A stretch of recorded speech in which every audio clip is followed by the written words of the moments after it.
بسم الله الرحمن الرحيم عبس وتولى أن جاءه الأعمى وما يدريك لعله يزكى أو يذكر فتنفعه الذكرى أما من استغنى فأنت له تصدى وما عليك ألا يزكى وأما من جاءك يسعى وهو يخشى فأنت عنه تلهى كلا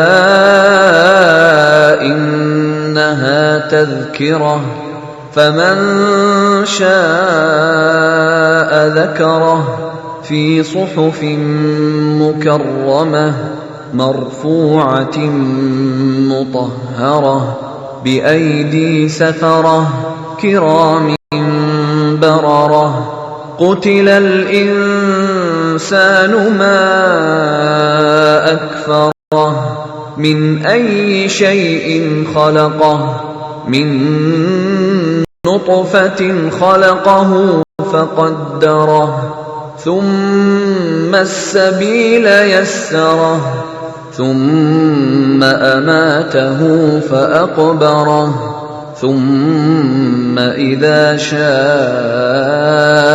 أنشره كلا لما يقض ما أمره فلينظر الإنسان إلى طعامه أنا صببنا الماء صبا ثم شققنا الأرض شقا فأنبتنا فيها حبا وعنبا وقضبا وزيتونا ونخلا وحدائق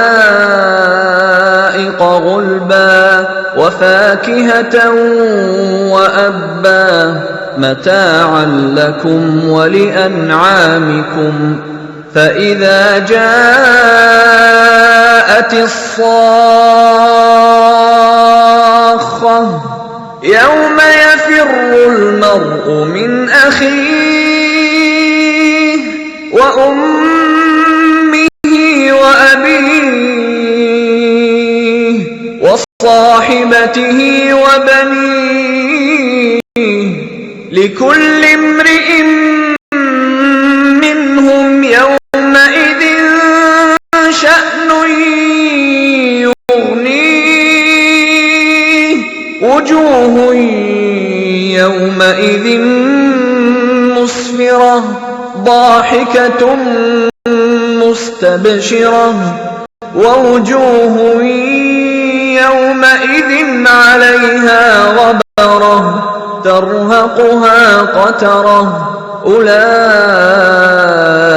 هم الكفرة الفجرة. قال الله تبارك وتعالى في القرآن العظيم والفرقان المجيد أعوذ بالله من الشيطان الرجيم بسم الله الرحمن الرحيم وأمر أهلك بالصلاة واصطبر عليها لا نسألك رزقا نحن نرزقك والعاقبة للتقوى. கண்ணியமிக்க பெரியார்களே சகோதரர்களே, நேற்றைய தினம் கவலைகளை எல்லாம் போக்கும் 4 வசனங்கள் என்ற தலைப்பில் சில விஷயங்களை நாம் அறிந்தோம். அந்த 4 வசனங்களும் மனித சமுதாயத்திற்கு தருகின்ற பாடம் இறை நம்பிக்கை தான். அல்லாஹ்வின் மீது நம்பிக்கை வைப்பது தான் மனித வாழ்க்கையிலே ஏற்படுகிற எல்லா கவலைகள் சிரமங்களில் இருந்து ஈரட்டத்தை தரக்கூடியது என்பதை நாம் அறிந்தோம். அந்த அடிப்படையிலே தான் வறுமையிலே வாடிய சஹாபாக்கள் அவர்களுக்கு நபிகள் நாயகம் ஸல்லல்லாஹு அலைஹி வஸல்லம் அவர்கள் ரோம் நாடு வெற்றி கொள்ளப்படும், பாரசீக நாடு வெற்றி கொள்ளப்படும், யமன் நாடு வெற்றி கொள்ளப்படும் என்ற செய்தி சொன்னபோது யூதர்களும் நயவஞ்சகர்களும் ஏளனம் செய்தார்கள். ஆனால் அல்லாஹு தஆலா அகல் யுத்தத்தில் எவ்வளவு பெரிய வெற்றியை தந்தான். அதற்கு பிறகு எல்லா நாடுகளும் இஸ்லாமிய ஆட்சியின் கீழ் எப்படி வந்தது என்ற வரலாற்றை எல்லாம் நீங்கள் அறிந்திருக்கிறீர்கள். அகல் யுத்தத்தின் போது எப்படி வெற்றி கிடைத்தது? சுற்றி அகல் தோன்றப்பட்டிருக்கிறது. நேருக்கு நேராக யுத்தம் செய்கிற எந்த ஒரு கட்டமும் வரவில்லை. அங்கிருந்தும் இங்கிருந்தும் அம்பு எய்வதை தவிர வேறு எந்த வகையான யுத்தங்கள் நடைபெறவில்லை. அப்படி அம்பு எய்தலே தான் ஹஜ்ரத் ஸஅத் ரலியல்லாஹு தஆலா அன்ஹுவுக்கு காயம் ஏற்பட்டு அதிலேயே அவர்கள் பின்னால் ஷஹீதானார்கள் என்பது வரலாறு. ரசூலுல்லாஹி ஸல்லல்லாஹு அலைஹி வஸல்லம் அவர்கள் அகல் தோண்டி உள்ளே அமர்ந்திருக்கிற அந்த காலகட்டத்தில் யுத்தம் ஒரு முடிவுக்கு வராமல் இருந்த நிலைமையிலே அல்லாஹுடைய கைபியான மறைமுகமான நுஸ்ரத் எப்படி வந்தது என்பதை நாம் எண்ணி பார்க்க வேண்டும். நீண்ட நெடிய வரலாறு. அந்த வரலாற்றுக்குள்ளே நான் செல்ல விரும்பவில்லை. அதனுடைய இறுதி கட்டத்தை மட்டும் நான் சொல்ல ஆசைப்படுகிறேன். நபிகள் நாயகம் ஸல்லல்லாஹு அலைஹி வஸல்லம் துஆ செஞ்சாங்க. அல்லாஹும்ம முன்சிலல் கிதாப் வ முஜ்ரிய ஸஹாப் ஹாஸிமல் அஸாப் யஹ்ஸிம்ஹும் வன்சுர்னா அலைஹிம். வேதத்தை இறக்கியவனே, மேகங்களை ஓடச் செய்பவனே, எல்லா இன மக்களும் சேர்ந்து வருகின்ற இந்த படையை தோற்கடிக்கும் ஆற்றல் பெற்றவனே, இவர்களை தோற்கடிக்க செய்து அவர்களுக்கு பாதகமாக எங்களுக்கு சாதகமாக உதவி செய் அப்படின்னு துவா செஞ்சாங்க.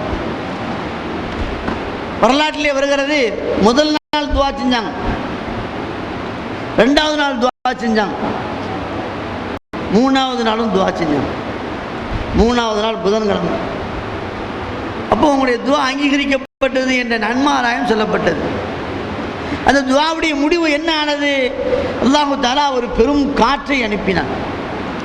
இரவிலே கடுமையான இருள் அடித்த காற்றிலே காவிர்கள் முகாமிட்டிருந்த அந்த கூடாரங்கள் எல்லாம் அப்படி என்னங்க பறக்க ஆரம்பிச்சிருச்சு. கும்பிருட்டு. செய்வது என்ன செய்கிறோம், யாது செய்வது என்று தெரியாமல் திகைத்து போனார். அல்லாஹ் ஜல்ல ஷானுஹு வ தஆலா காற்றையும் அவருடைய கண்களுக்கு புலப்படாத மலக்குடைய படைகளையும் அனுப்பி அல்லாஹ் தஆலா உதவி செய்தான். ஃபஅர்சல்னா அலைஹிம் ரீஹன் வ ஜுனூதன் லம் தருஹா. இவர்கள் மீது நாம் காற்றை அனுப்பினோம், நீங்கள் பார்க்க முடியாத படைகளை அனுப்பி நாம் வெற்றியை தந்தோம் என்று அல்லாஹ் ஜல்ல ஷானுஹு வ தஆலா சொல்கிறார். இன்றைக்கும் கூட நீங்கள் மதீனா முனவ்வரா சென்றால் ஹந்தக் யுத்தம் நடந்த இடத்தை பார்வையிடலாம். அதில் மசாஜித ஹம்சா அப்படிங்கிற பேரில் 5 மஸ்ஜிதுகள் என்ற பேரில் அங்கே மஸ்ஜிதுகள் இருக்கிறது. மசாஜித ஹம்சான்னு சொன்னாலும் அங்கே இருக்கிற மஸ்ஜிது 7 இருக்குது. அதில் மேலே ஒரு பள்ளி இருக்குது. அந்த பள்ளிக்கு பேர் தான் மஸ்ஜிதுல் ஃபத்ஹ் என்று சொல்வார்கள். நபிகள் நாயகம் ஸல்லல்லாஹு அலைஹி வஸல்லம் துஆ அங்கீகரிக்கப்பட்ட நன்மாராயம் சொல்லப்பட்ட இடம் அது. ஒரு சஹாபி சொல்கிறாங்க, எனக்கு வாழ்க்கையில் கஷ்டம் ஏற்பட்டுச்சுன்னா நேராக நான் ஹந்தக்குக்கு அந்த மஸ்ஜிதுல் ஃபத்ஹுக்கு போவேன், 2 ரக்காத் தொழுவேன், என்னுடைய பிரச்சனைகள்லாம் நீங்கிடுங்க. அப்போ இன்றைக்கும் போய் பார்த்தா அந்த மஸ்ஜிதுல் ஃபத்ஹ் அப்படியே இருக்குது. இப்போ அந்த குட்டி குட்டி மஸ்ஜிதெல்லாம் எல்லாம் என்னங்க ஒவ்வொன்றா என்னங்க இல்லாமல் ஆக்கிட்டு வர்றாங்க. இப்போ ஒரு பெரிய பிரம்மாண்டமான பள்ளி கட்டுறாங்க. ஆனால் மஸ்ஜிதுல் ஃபத்ஹ் ஒன்றும் செய்யல, அது அப்படியே வச்சுருக்காங்க. மஸ்ஜிதுல் ஃபத்ஹ் என்னங்க அப்படியே இருக்குது. இந்த இஸ்லாமிய சின்னங்களை எல்லாம் அழிப்பதற்கு காரணம் நாம செய்கிற சில காரியங்கள் ரொம்ப ஓவர். அதனால தான் அவனை ஒவ்வொன்றா இல்லாமல் ஆக்கிறான். தேவையில்லாத காரியங்களை நம்ம என்னங்க செய்கிறோம். அதனால் ஒவ்வொரு சின்னங்களாக அவங்க இல்லாமல் ஆக்கி கொண்டே வருகிறார். ஆக அல்லாஹ் ஜல்ல ஷானுஹு வ தஆலா மகத்தான வெற்றியை தந்தான். அப்படி வெற்றியை தந்ததன் மூலம் ரஹ்மத்தின் வாசல்கள் அல்லாஹ்வின் கரத்திலே தான் இருக்கிறது. நீங்கள் கேட்பதாக இருந்தால் அல்லாஹ்விடத்தில் கேளுங்கள், உதவி தேடுவதாக இருந்தால் அல்லாஹ்விடத்திலே உதவி தேடுங்கள். இந்த சமுதாயம் முழுமையும் சேர்ந்து உங்களுக்கு மக்களுக்கு ஒரு நன்மை செய்ய வேண்டும் என்று முயற்சித்தாலும் நிச்சயமாக அவர்களால் செய்ய முடியாது. இந்த சமுதாயம் முழுவதும் சேர்ந்து உங்களுக்கு ஒரு தீமை செய்ய வேண்டும் என்று நினைத்தாலும் முடியாது என்ற இந்த இறை நம்பிக்கை தான் வாழ்க்கையிலே நம்முடைய சஞ்சலங்களை எல்லாம் கவலைகளை எல்லாம் அகற்றும் மாமருந்து என்பதை நாம் நம்முடைய உள்ளத்திலே நிறுத்திக் கொள்ள வேண்டும். அந்த அடிப்படையிலே தான் குலில்லாஹும்ம மாலிக்கல் முல்கி என்ற வசனமும் அந்த இறை நம்பிக்கையை தான் நமக்கு சொல்கிறது. இமாம் பகவி ரஹ்மத்துல்லாஹி அலைஹி அவர்கள் தங்களுடைய சனதோடு ஒரு ஹதீஸை நமக்கு ரிவாயத் செய்கிறார். எந்த ஒரு மனிதர் ஒவ்வொரு தொழுகைக்கு பிறகும் சூரத்துல் ஃபாத்திஹா, ஆயத்துல் குர்சி, ஷஹீதல்லாஹு ஆல இம்ரானில் உள்ள 2 ஆயத்துக்கள், ஷஹீதல்லாஹு அன்னஹு லா இலாஹ இல்லா ஹுவ வல் மலாயிகத்து வல் இல்மி காயிமன் பில் கிஸ்த் லா இலாஹ இல்லா ஹுவல் அஸீஸுல் ஹக்கீம், அந்த ஆயத்து குலில்லாஹும்ம மாலிக்கல் முல்கி என்று துவங்குகிறது பிகைர் ஹிசாப் வரை உள்ள 2 ஆயத்து. இதை ஓதுவார்களோ எவர்கள் ஒவ்வொரு தொழுகைக்கு பிறகு சூரத்துல் ஃபாத்திஹா மனப்பாடம் இல்லாதவங்க யாருமே கிடையாது, ஆயத்துல் குர்சி தெரியாதவங்களும் இல்லை. அதோடு சேர்த்து இந்த ஆல இம்ரானுடைய இந்த 2 ஆயத்தையும் பாடம் பண்ணிக்கணும். நம்முடைய முன்னோர்கள் அதுக்காரர்களுடைய தொகுப்புகளில் இதையெல்லாம் நமக்கு சொல்லித் தருகிறார். ஜலாலியா ராத்திபில் இருக்கிறது, மன்சிலில் இருக்கிறது, இந்த ஆயத்துக்கள் எல்லாம். அதாவது இந்த உலகத்தில் நபிமாவுடைய வாரிசுகளான உலமாக்கள் எப்படியாகிலும் இந்த உம்மத்திற்கு சில காரியங்களை, அவுராதுகளை, அதுக்காரர்களை சொல்லிக் கொடுத்து அவர்களுடைய இம்மை மறுமை தேவைகள் நிறைவேறுவதற்கான அற்புதமான வாய்ப்புகளை இலகுவான முறையில் அவர்கள் வாழ்க்கையிலே கடைபிடிப்பதற்காக உண்டாக்கி தந்திருக்கிறார். உலமாக்கள் தான் இந்த உம்மத்தை அல்லாஹ்வின் பக்கம் அழைப்பவர்கள். எனவே இந்த உம்மத் அல்லாஹ்வுடைய அளப்பரி அருளுக்கு தகுதியாக ஆவதற்கு எப்படியெல்லாம் எந்தெந்த வழியிலே அவர்களை அல்லாஹ்வின் பக்கம் கொண்டு போய் சேர்க்க முடியுமோ அப்படியெல்லாம் சேர்த்து கொண்டிருக்கிறார். ஆக குர்ஆனிலும் ஹதீஸிலும் சொல்லப்பட்டதை வாழ்க்கையிலே அமல்படுத்துவதற்கு ஏற்படுத்துகிற நடைமுறைகள் குர்ஆன் ஹதீஸிலே சொல்லப்பட்டவைகளை தவிர இவைகளை பித்அத்துகள் என்று சொல்லப்படும். குர்ஆன் ஹதீஸிலே சொல்லப்பட்டவைகளை அந்தந்த காலத்திற்கு ஏற்ப மக்களுடைய மனோநிலைக்கு ஏற்ப அந்த அமல்களை அவர்களை செய்ய வைப்பதற்கான வழிமுறைகள் அது காலத்தால் வித்தியாசப்படும். அந்த அடிப்படையில் இமாம் பகவி ரஹ்மத்துல்லாஹி அலைஹி சொல்றாங்க, எவர்கள் ஒவ்வொரு நாளும் ஒவ்வொரு தொழுகைக்கு ஃபர்லான தொழுகைக்கு பிறகும் சூரத்துல் ஃபாத்திஹா, ஆயத்துல் குர்சி, ஆல இம்ரானுடைய 2 ஆயத்துக்களை ஓதுவார்களோ அல்லாஹ் ஜல்ல ஷானுஹு வ தஆலா அவர்களுடைய இருப்பிடத்தை சுவர்க்கமாக ஆக்குவான். நம்பர் 1. இரண்டாவது, அல்லாஹ் ஜல்ல ஷானுஹு வ தஆலா அவர்கள் மீது ரஹ்மத்துடைய பார்வையாக 70 பார்வை பார்ப்பார். ஒவ்வொரு நாளும் 70 ரஹ்மத்துடைய பார்வையாக அவர்கள் மீது பார்ப்பான்.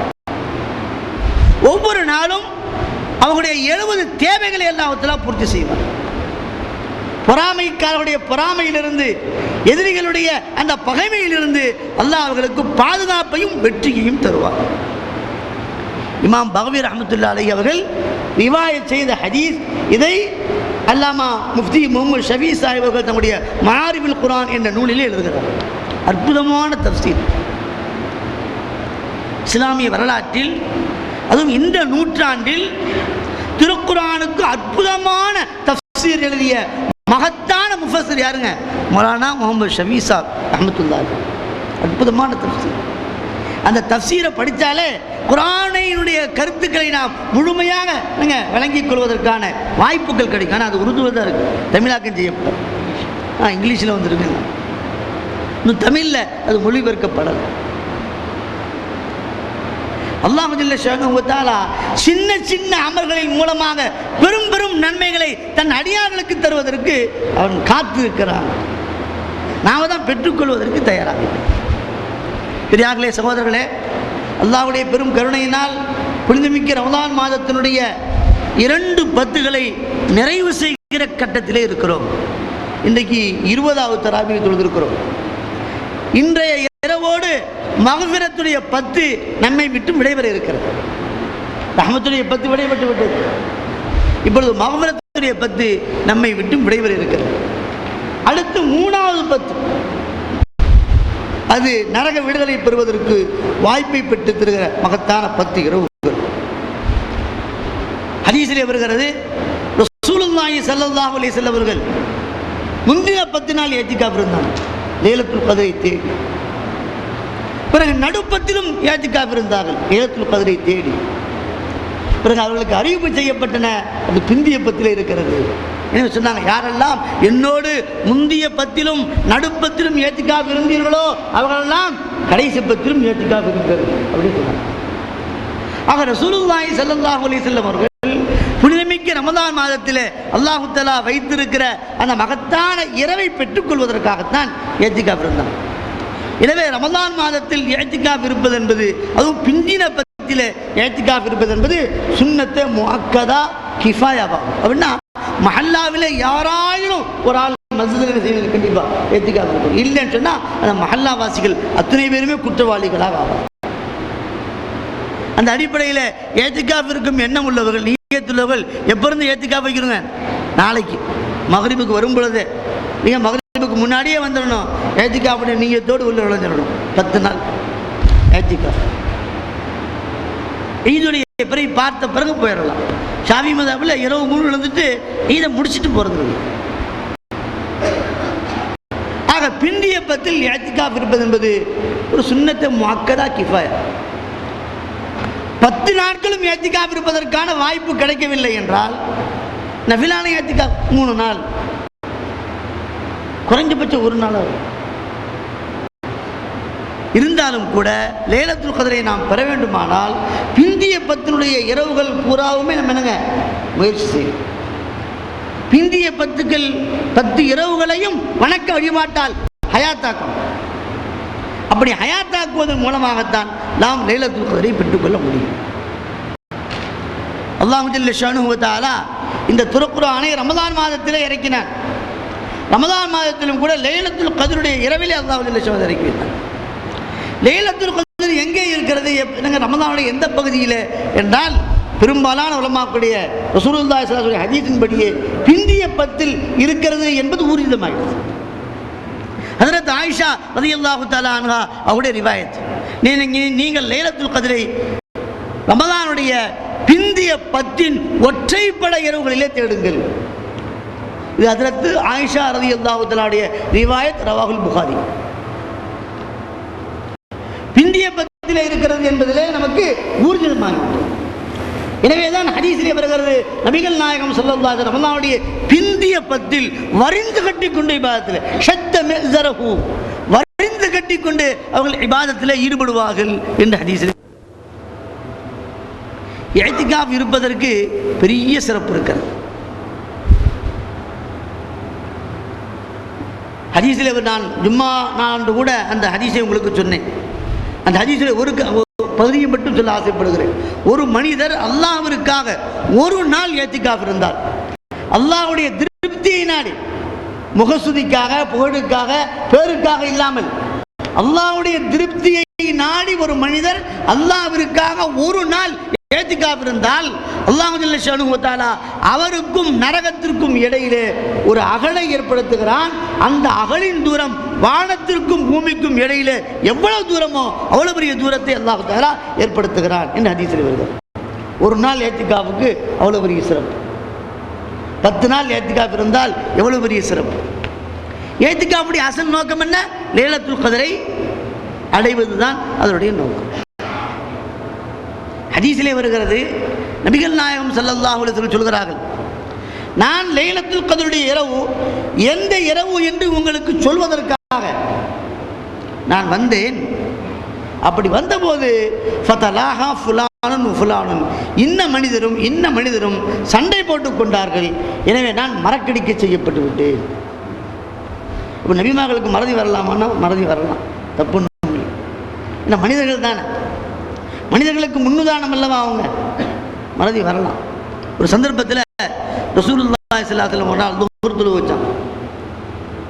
2 ரக்காத்துல இருங்க சலாம் கொடுத்துட்டாங்க. எப்பவுமே தொழுகை முடிஞ்ச உடனே ஒரு கூட்டம் வேகமாக ஓடுற கூட்டம் அந்த காலத்தில் இருந்துச்சு, இப்போ இருக்கு.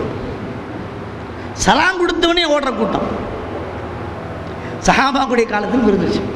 சலாம் கொடுத்தவனே வேகமாக போனாங்க. அல்ஹம்துலில்லாஹ் தொழுகையுடைய ரக்காத்து குறைக்கப்பட்டு போயிடுச்சு. குஸ்ரத்தி ஸலாத், தொழுகையினுடைய ரக்காத்துகள் குறைக்கப்பட்டு விட்டது அப்படின்னு சொல்லிக்கிட்டு ஒரு கூட்டம் போச்சு. சலாம் கொடுத்துட்டு ஒரு தூணி பக்கம் சாஞ்சி உட்கார்ந்தான். சாஞ்சி அப்படி நின்றுக்கிட்டு இருந்தான். அப்போ ஒரு சாபி துல்யதை, அவருக்கு கை நீளம் போட்டுருக்கு, ஒரு கை நீளம், அதனால் அவருக்கு என்ன பேருங்க, கை நீளமான துல்யதைன்னு அவருக்கு பட்ட பேர். அவர் வந்தார், யார் ரசூலல்லாஹ், தொழுகை குறைக்கப்பட்டு விட்டதா அல்லது நீங்கள் மறந்து விட்டீர்களா? அகுசிரத்தி ஸலாத்து அம் நஸீத யா ரசூலல்லாஹ், தொழுகை சுருக்கப்பட்டு விட்டதா அந்த ரக்காத்துகள், இல்லை நீங்கள் மறந்துட்டீங்களா? லம் துக்ஸர் வலம் அன்சர், அதெல்லாம் குறைக்கவும் இல்லை நான் மறக்கவும் இல்லைன்னு அவர் சொன்னார். ரெண்டில் கொண்டு நடந்திருக்கிறதுன்னு. உடனே பக்கத்தில் அதை தபுக்கலான்னு கேட்டாங்க. அப்படியா, அவன் 2 ரக்காத்தை துரு வச்சிங்க, உடனே மீதி 2 ரக்காத்து வச்சான். அப்புறம் சேதா சர்வ் பண்ணாங்க. இப்போ அம்பியாக்களுக்கு என்ன ஏற்படலாங்க, மறதி ஏற்பாடு. அம்பியாக்கள் சாப்பிட்றது குடிக்கிறது எப்படி மனிதர்களை போல சாப்பிட்றது குடிக்கிறது பண்ணுங்க, அவங்களுக்கு மறதியும் ஏற்படலாம். அந்த மறதி ஏற்படுவது கூட உம்மத்திற்கு வழிகாட்டுவதற்காக என்பதை நாம் புரிந்து கொள்ள வேண்டும். அந்த மாதிரி நான் லைலத்துல் கத்ர் சொல்ல வந்தேன், இப்போ எனக்கு மறக்கடிக்க போயிடுச்சு, எனக்கு ஞாபகம் வரல அப்படின்னு சொல்லிவிட்டு, சரி சரி அசா ஐயக்கூன கைரல்லக்கும், அது கூட உங்களுக்கு நன்மையாக இருக்கலாம், அதுவும் கூட உங்களுக்கு நன்மையாக இருக்கலாம் சொல்லிட்டு பிந்திய பத்திலே அந்த லைலத்துல் கத்ரை தேடுங்கன்னு சொல்லிட்டு போயிட்டான். இப்போ நமக்கு ஒரு விஷயம் புரியுது என்னன்னா, லைலத்துல் கத்ருடைய இரவு எந்த இரவுன்னு சொல்லியிருந்தால் நமக்குலாம் எவ்வளோ பெரிய பிரயோஜனம். அன்னைக்கு ஒரு நாள் மட்டும் சும்மா சூப்பராக வணங்கிட்டு மற்ற நாள் கூட கட்டடிச்சிருக்கலாம். 10 நாள் கஷ்டப்பட வேண்டியது இல்லையே, எவ்வளோ பெரிய இழப்பு அது. ஆனால் அவ்வளோ பெரிய பரக்கத். லைலத்துல் கத்ருடைய இரவை பற்றி அல்லாஹ் சொல்கிற போது 1000 மாதங்களை விட சிறந்தது என்று சொல்கிறார். ஹைரும் மின் அல்ஃபி ஷஹர், 1000 மாதத்தை விட எவ்வளவு சிறந்தது அதை கூட சொல்லி காட்டல. சரி, வெறும் 1000 மாதம்னே வச்சுக்கிட்டா கூட 1000 மாதம்னு நினைச்சிங்க, 83 வருடங்கள் 4 மாதங்கள். எத்தனை வருஷங்க?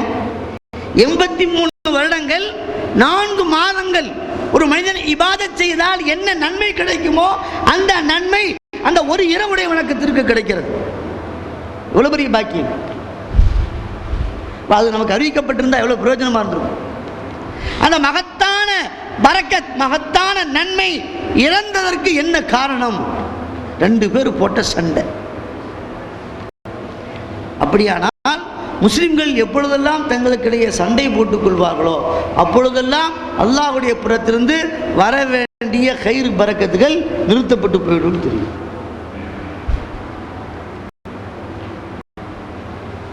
சஹாபாக்களில் ஹஸரத் அபூ ஹுரைரா ரலியல்லாஹு தஆலா அன்ஹு அவர்களை அறியாதவர்கள் யாரும் இருக்க முடியாது.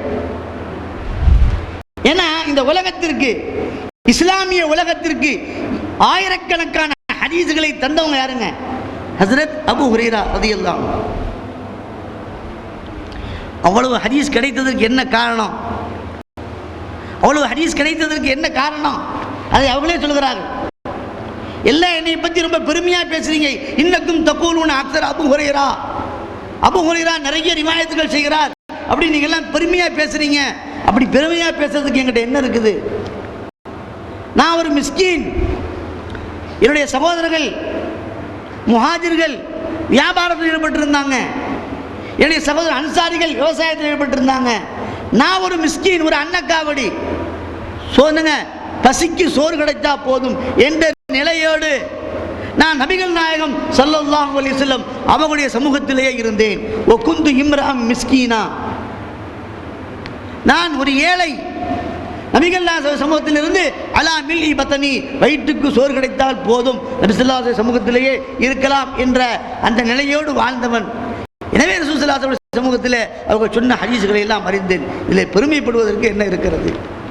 அப்படி தன்னை தாழ்த்தி சொல்லிக் கொண்டாங்க. இருந்தாலும் மற்றவர்களைப் போல் அவர்களால் வியாபாரம் செய்ய முடியும், மற்றவர்களைப் போல் அவர்களும் விவசாயத்தில் ஈடுபட்டு மிகப்பெரிய பொருளாதார வளத்தை ஏற்படுத்திக் கொள்ள முடியும். இருந்தாலும் கூட தீனை படிப்பதற்காக, குர்ஆனையும் ஹதீஸையும் தெரிந்து கொள்வதற்காக தம் வாழ்க்கையை அர்ப்பணித்தாங்க. அர்ப்பணித்த ஒரு தியாகி. நிறைய ஹதீஸ்களை ஹஜ்ரத் அபூ ஹுரைரா ரலியல்லாஹு தஆலா அவர்கள் அறிவித்து கிட்டத்தட்ட 5000த்திற்கும் மேற்பட்ட ஹதீஸ்களை நமக்கு அறிவிச்சிருக்கிறாங்க. ஒரு சந்தர்ப்பத்தில் ஹஜ்ரத் அபூ ஹுரைரா ரலியல்லாஹு தஆலா அவர்கள் கடைவீதிக்கு போய் கொஞ்சம் பேரிச்சம்பழம் வாங்கிட்டு வந்தாங்க. ஒரு 1/2 கிலோ பேரிச்சம்பழம் கொடுங்க, 1/4 கிலோ பேரிச்சம்பழம் கொடுங்க வாங்கணுமா என்னங்க வாங்கினாங்க. வாங்கிட்டு வந்து அந்த பேரிச்சம்பழத்தில் மொத்தம் 21 பேரிச்சம்பழம் தான் இருந்துச்சு, 21. அப்போ அந்த பேரித்தம்பழத்தை கொண்டு வந்து ரசூலுல்லாஹ் சமூகத்தில் கொடுத்து, யா ரசூலல்லாஹ் இந்த பேரித்தம்பழங்களிலே பரக்கத் உண்டாகுவதற்கு துஆ செய்யுங்கள் அப்படின்னு சொன்னாங்க. துஆ செஞ்சாங்க. துஆ செஞ்சுட்டு அந்த பேரிச்சம்பழத்தை ஒரு பையில் போட்டுக்குங்க. எப்போ பேரிச்சம்பழம் தேவைப்பட்டாலும் கையை விட்டு எடுக்கணும், பையை கவுத்தக்கூடாதுங்க. அதனால தான் நீங்கள் நம்ம கல்லாப்பெட்டியை கவுத்துறதே இல்லை. கல்லாப்பெட்டி பாருங்கள், கல்லாப்பெட்டியில் வச்சுருக்கிறோம் இல்லையா, அது இப்படி தான் எடுக்கணும். என்னைக்கு என்ன செய்யக்கூடாது, கல்லாப்பெட்டியை கவுத்தக்கூடாது. ரசூலுல்லாஹ் நம்ம செய்கிறது பூராமே பிதாத்தில் நீங்கள் அதுக்கு பார்த்தீங்கன்னா ஒரு ஆதாரம் கண்டிப்பாக இருக்கும். சும்மா எடுத்ததெல்லாம் பிதாத்துன்றது கவுத்தக்கூடாது. இப்படி கை விட்டு எடுங்கன்னு சொன்னாங்க. எப்போ பேரிச்சம்பழம் தேவைப்பட்டாலும் கை விட்டு எடுங்க. ஹஜ்ரத் அபூ ஹுரைரா என்ன சொல்கிறாங்க, அதுக்கு பிறகு நான் அந்த பையை என் இடுப்புலையே சொருகி வச்சுருப்பேன். எப்போ பழம் தேவைப்பட்டாலும் உள்ள கை விடுவேன், பேரிச்சம்பழம் நானும் சாப்பிடுவேன். என்னைய சந்திக்க நண்பர்கள் வந்தால் அவங்களுக்கும் அதுலேருந்து எடுத்து கொடுப்பேன். இப்படி ஒரு நாள் இல்லை, 2 நாள் இல்லை, சில நேரங்களில் யுத்தத்திற்கு போவோம். யுத்தத்தில் கலந்து கொண்ட அத்தனை படை வீரர்களுக்கும் அதுலேருந்து எடுத்து கொடுப்பேன். இருந்த பேரிச்சம்பழம் எத்தனைங்க, 21. தனக்கும் அதுல சாப்பிட்டுக்கிட்டாங்க, நண்பர்களுக்கு கொடுத்தாங்க, யுத்தத்திலே கலந்து கொண்டானுங்க, படை வீரர்களுக்கு கொடுத்தாங்க. இப்படி கொடுத்து கொண்டே இருந்தாங்க. ஒரு நாள் அல்ல, ஒரு மாதம் அல்ல, ஒரு வருடம் அல்ல, கிட்டத்தட்ட 22 ஆண்டுகள்.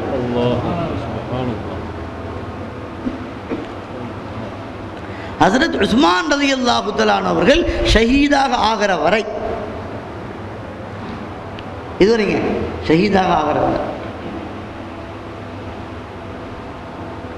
ஹஜ்ரத் உஸ்மான் ரலியல்லாஹு அன்ஹு என்னைக்கு ஷஹீதானாங்களோ அன்னைக்கு அந்த பை காணா போயிடுச்சு. சொல்லுகிறார்கள் ஹஜ்ரத் அபூ ஹுரைரா ரலியல்லாஹு அன்ஹு, ஹஜ்ரத் உஸ்மான் ரலியல்லாஹு தஆலா அன்ஹு கொல்லப்பட்ட போது மக்களுக்கெல்லாம் ஒரு கவலை, எனக்கு 2 கவலை. லின்னாசி ஹம்மன் ஒலி ஹம்மானி, மக்களுக்கெல்லாம் ஒரு கவலை, எனக்கோ 2 கவலை. மக்களுக்கு என்ன கவலை, கலீஃபா கொல்லப்பட்டு போயிட்டாங்களே, எனக்கு கலீஃபா கொல்லப்பட்டு போய் விட்டாங்களே என்ற கவலையோடு என் பை போச்சே.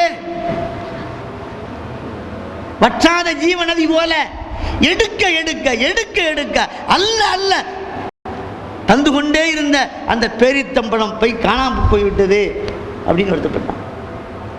வரலாற்று ஆசிரியர்கள் இந்த நிகழ்ச்சியை நமக்கு சொல்லி காட்டி, ஏன் அந்த பரக்கத் ஹைரையும் பரக்கத்தையும் தந்து கொண்டிருந்த அந்த பை ஏன் காணாமல் போனது, உஸ்மான் ரலியல்லாஹு காலத்திலே மக்கள் தங்களுக்கிடையே சண்டையிட்டுக் கொண்டதான. அப்போ முஸ்லிம்களுக்கு மத்தியில் ஏற்படுகிற அந்த சண்டை அல்லாஹ்வுடைய புறத்தில் வருகின்ற பெரும் நன்மைகளை நிறுத்திவிடும், இல்லாமல் ஆக்கிவிடும். எனவேதான் ஹதீஸிலே வருகிறது, நபிகள் நாயகம் ஸல்லல்லாஹு அலைஹி சஹாபாவை பார்த்து கேட்கிறார்கள், நான் உங்களுக்கு ஒரு அமலை சொல்லித் தரட்டுமா, நான் உங்களுக்கு ஒரு அமலை சொல்லித் தரட்டுமா, தொழுகையை விட சிறந்த, நோன்பை விட சிறந்த, தர்மத்தை விட சிறந்த, தொழுகையை விட, உண்ணா நோன்பை விட, தான தர்மங்களை விட ஒரு சிறந்த ஒரு அமலை உங்களுக்கு சொல்லித் தரட்டுமா? பலா யா ரசூலல்லாஹ், சொல்லித்தாருங்கள்.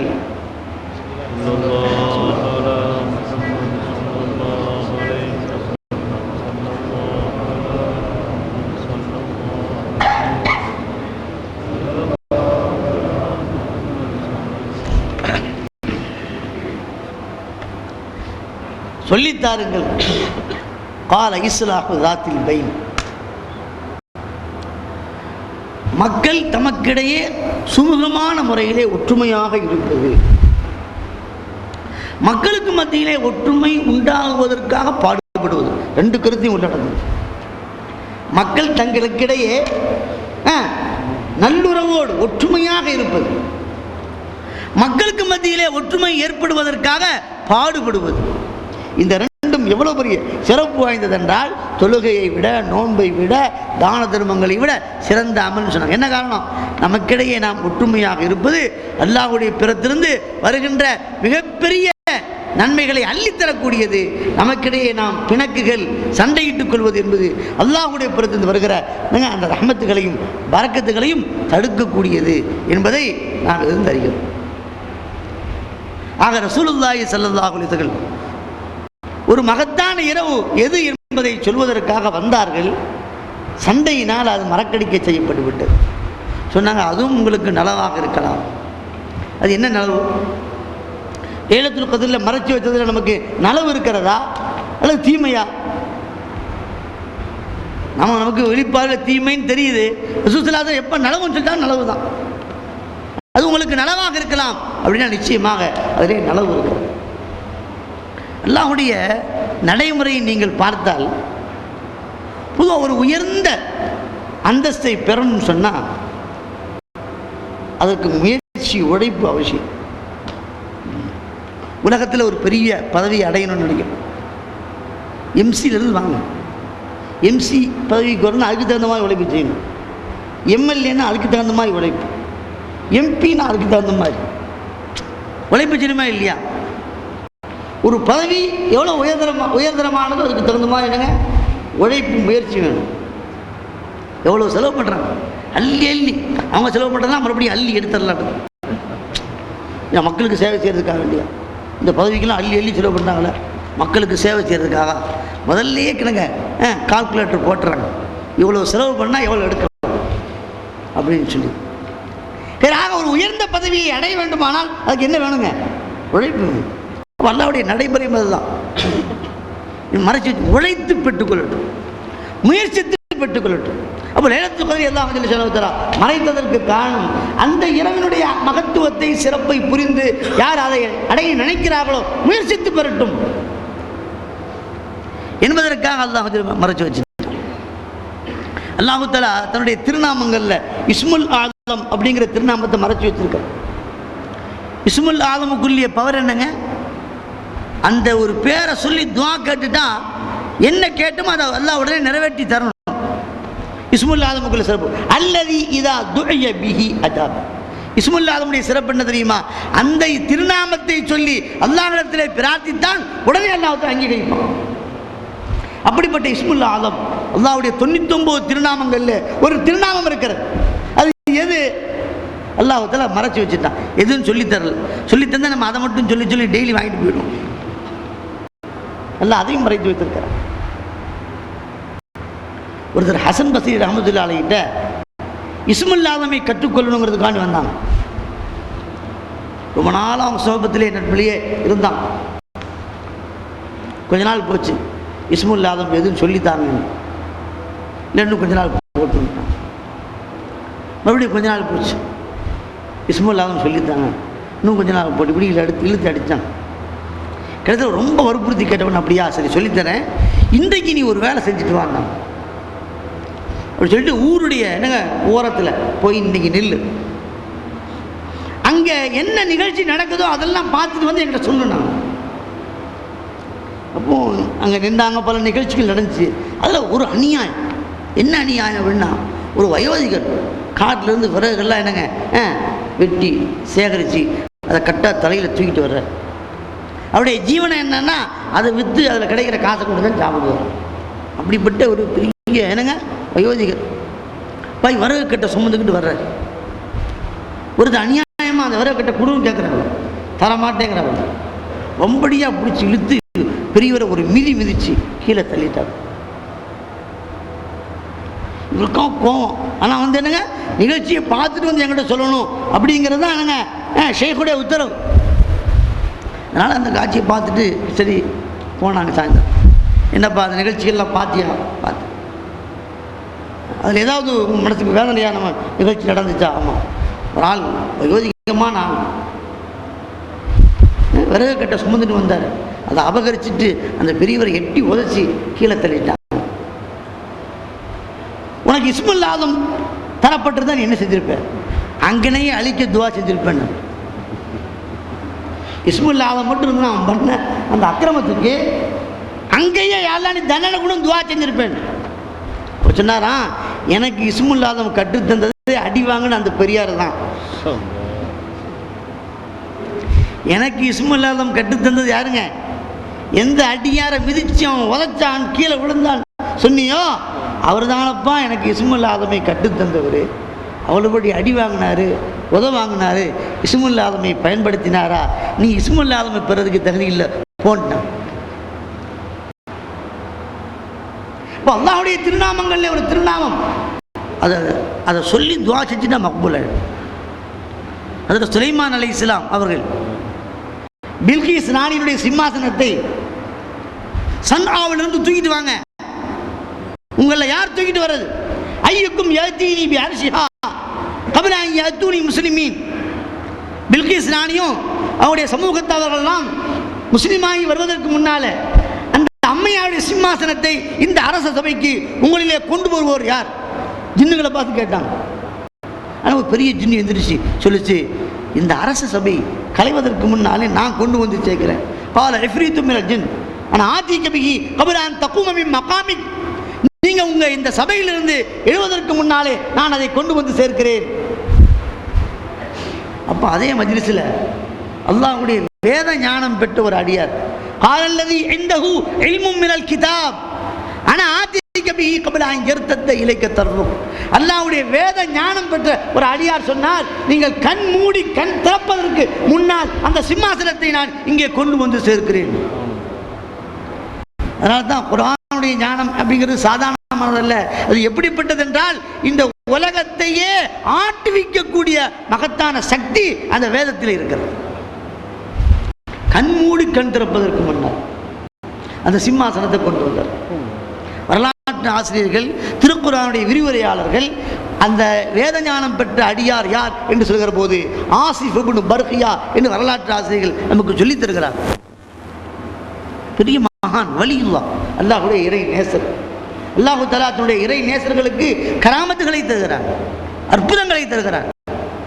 சொன்னது மட்டுமல்ல, கண்ணை மூடி கண் திறக்கிறதுக்கு முன்னாடி சிம்மாசனம் வந்துருச்சு. அல்லாஹ்வுக்கு நன்றி செலுத்தினாங்க. ஹாதா மின் ஃபضل ரப்பி, இது என்னுடைய இறைவனின் அருட்கொடை. அல்லாஹ் சில நேரங்கள் அருட்கொடையை தர்றது நம்ம நன்றி செலுத்துறோமா இல்லையா அப்படி பார்க்கறதுக்காக. செல்வத்தை அல்லாஹ் தர்றான், எதுக்கு தர்றான்? செல்வத்திற்கு உரிய அந்த கடமைகளை எல்லாம் நிறைவேற்றி நீங்கள் நன்றி உணர்வுகளாக நடத்துறீங்களா இல்லையான்னு பார்க்கறான். நடந்தா மறுபடியும் அது உங்கள்ட்ட நிரந்தரமா இருக்கும், இல்லையா அல்லாஹ் மாத்திடுவான், இடத்த மாத்திடுவான். அல்லாஹ் தந்த செல்வத்திற்குரிய கடமைகளை நிறைவேற்றுகிற போது அல்லாஹ் அப்படி சிறப்படுத்துவான். செய்யல என்ன அல்லாஹ் தரணுங்க, இல்லை ஆள் மாத்திரம் மேனேஜரை மாற்றி விட்டுருவான், அவ்வளோதான், வேற ஒன்றும் இல்லை, சிம்பிளா மாத்திடுவான். அது இது என்னுடைய இறைவனின் அருள்கொடை. பில்கீஸ் ராணியுடைய பல ஆயிரக்கணக்கான மைலுக்கு அப்பாலே இருக்கிற அந்த சிம்மாசனத்தை கண்மூடி கண் திறப்பதற்கு முன்னாலே அதில் சுலைமான் அலைஹிஸ்ஸலாமுடைய அரச சபைக்கு கொண்டு வந்தாங்களே, துஆவின் மூலம் கொண்டு வந்து இஸ்முல் ஆதமை சொல்லி துஆ செஞ்சாங்க. அல்லாஹ் உடனே அங்கீகரித்தான். அந்த இஸ்முல் ஆதமையும் அல்லாஹு தஆலா மறைத்து தான் வைத்திருக்கிறார். ஜும்மாவுடைய நாளையிலே ஒரு நேரம் இருக்கிறது. அந்த நேரத்திலே ஒரு அடியான் அல்லாஹ்விடத்திலே என்ன துஆ கேட்டாலும் அந்த துஆ அங்கீகரிக்கப்படும். ஹதீஸில் வருது, ஃபீஹி சாஅத்துன் முபஹமத்துன் லா யஸ்அலுல்லாஹ தஆலா ஷையன் இல்லா அத்தாஹு இய்யா. ஜும்மாவுடைய நாளையிலே ஒரு நேரம் மறைத்து வைக்கப்பட்டிருக்கிறது.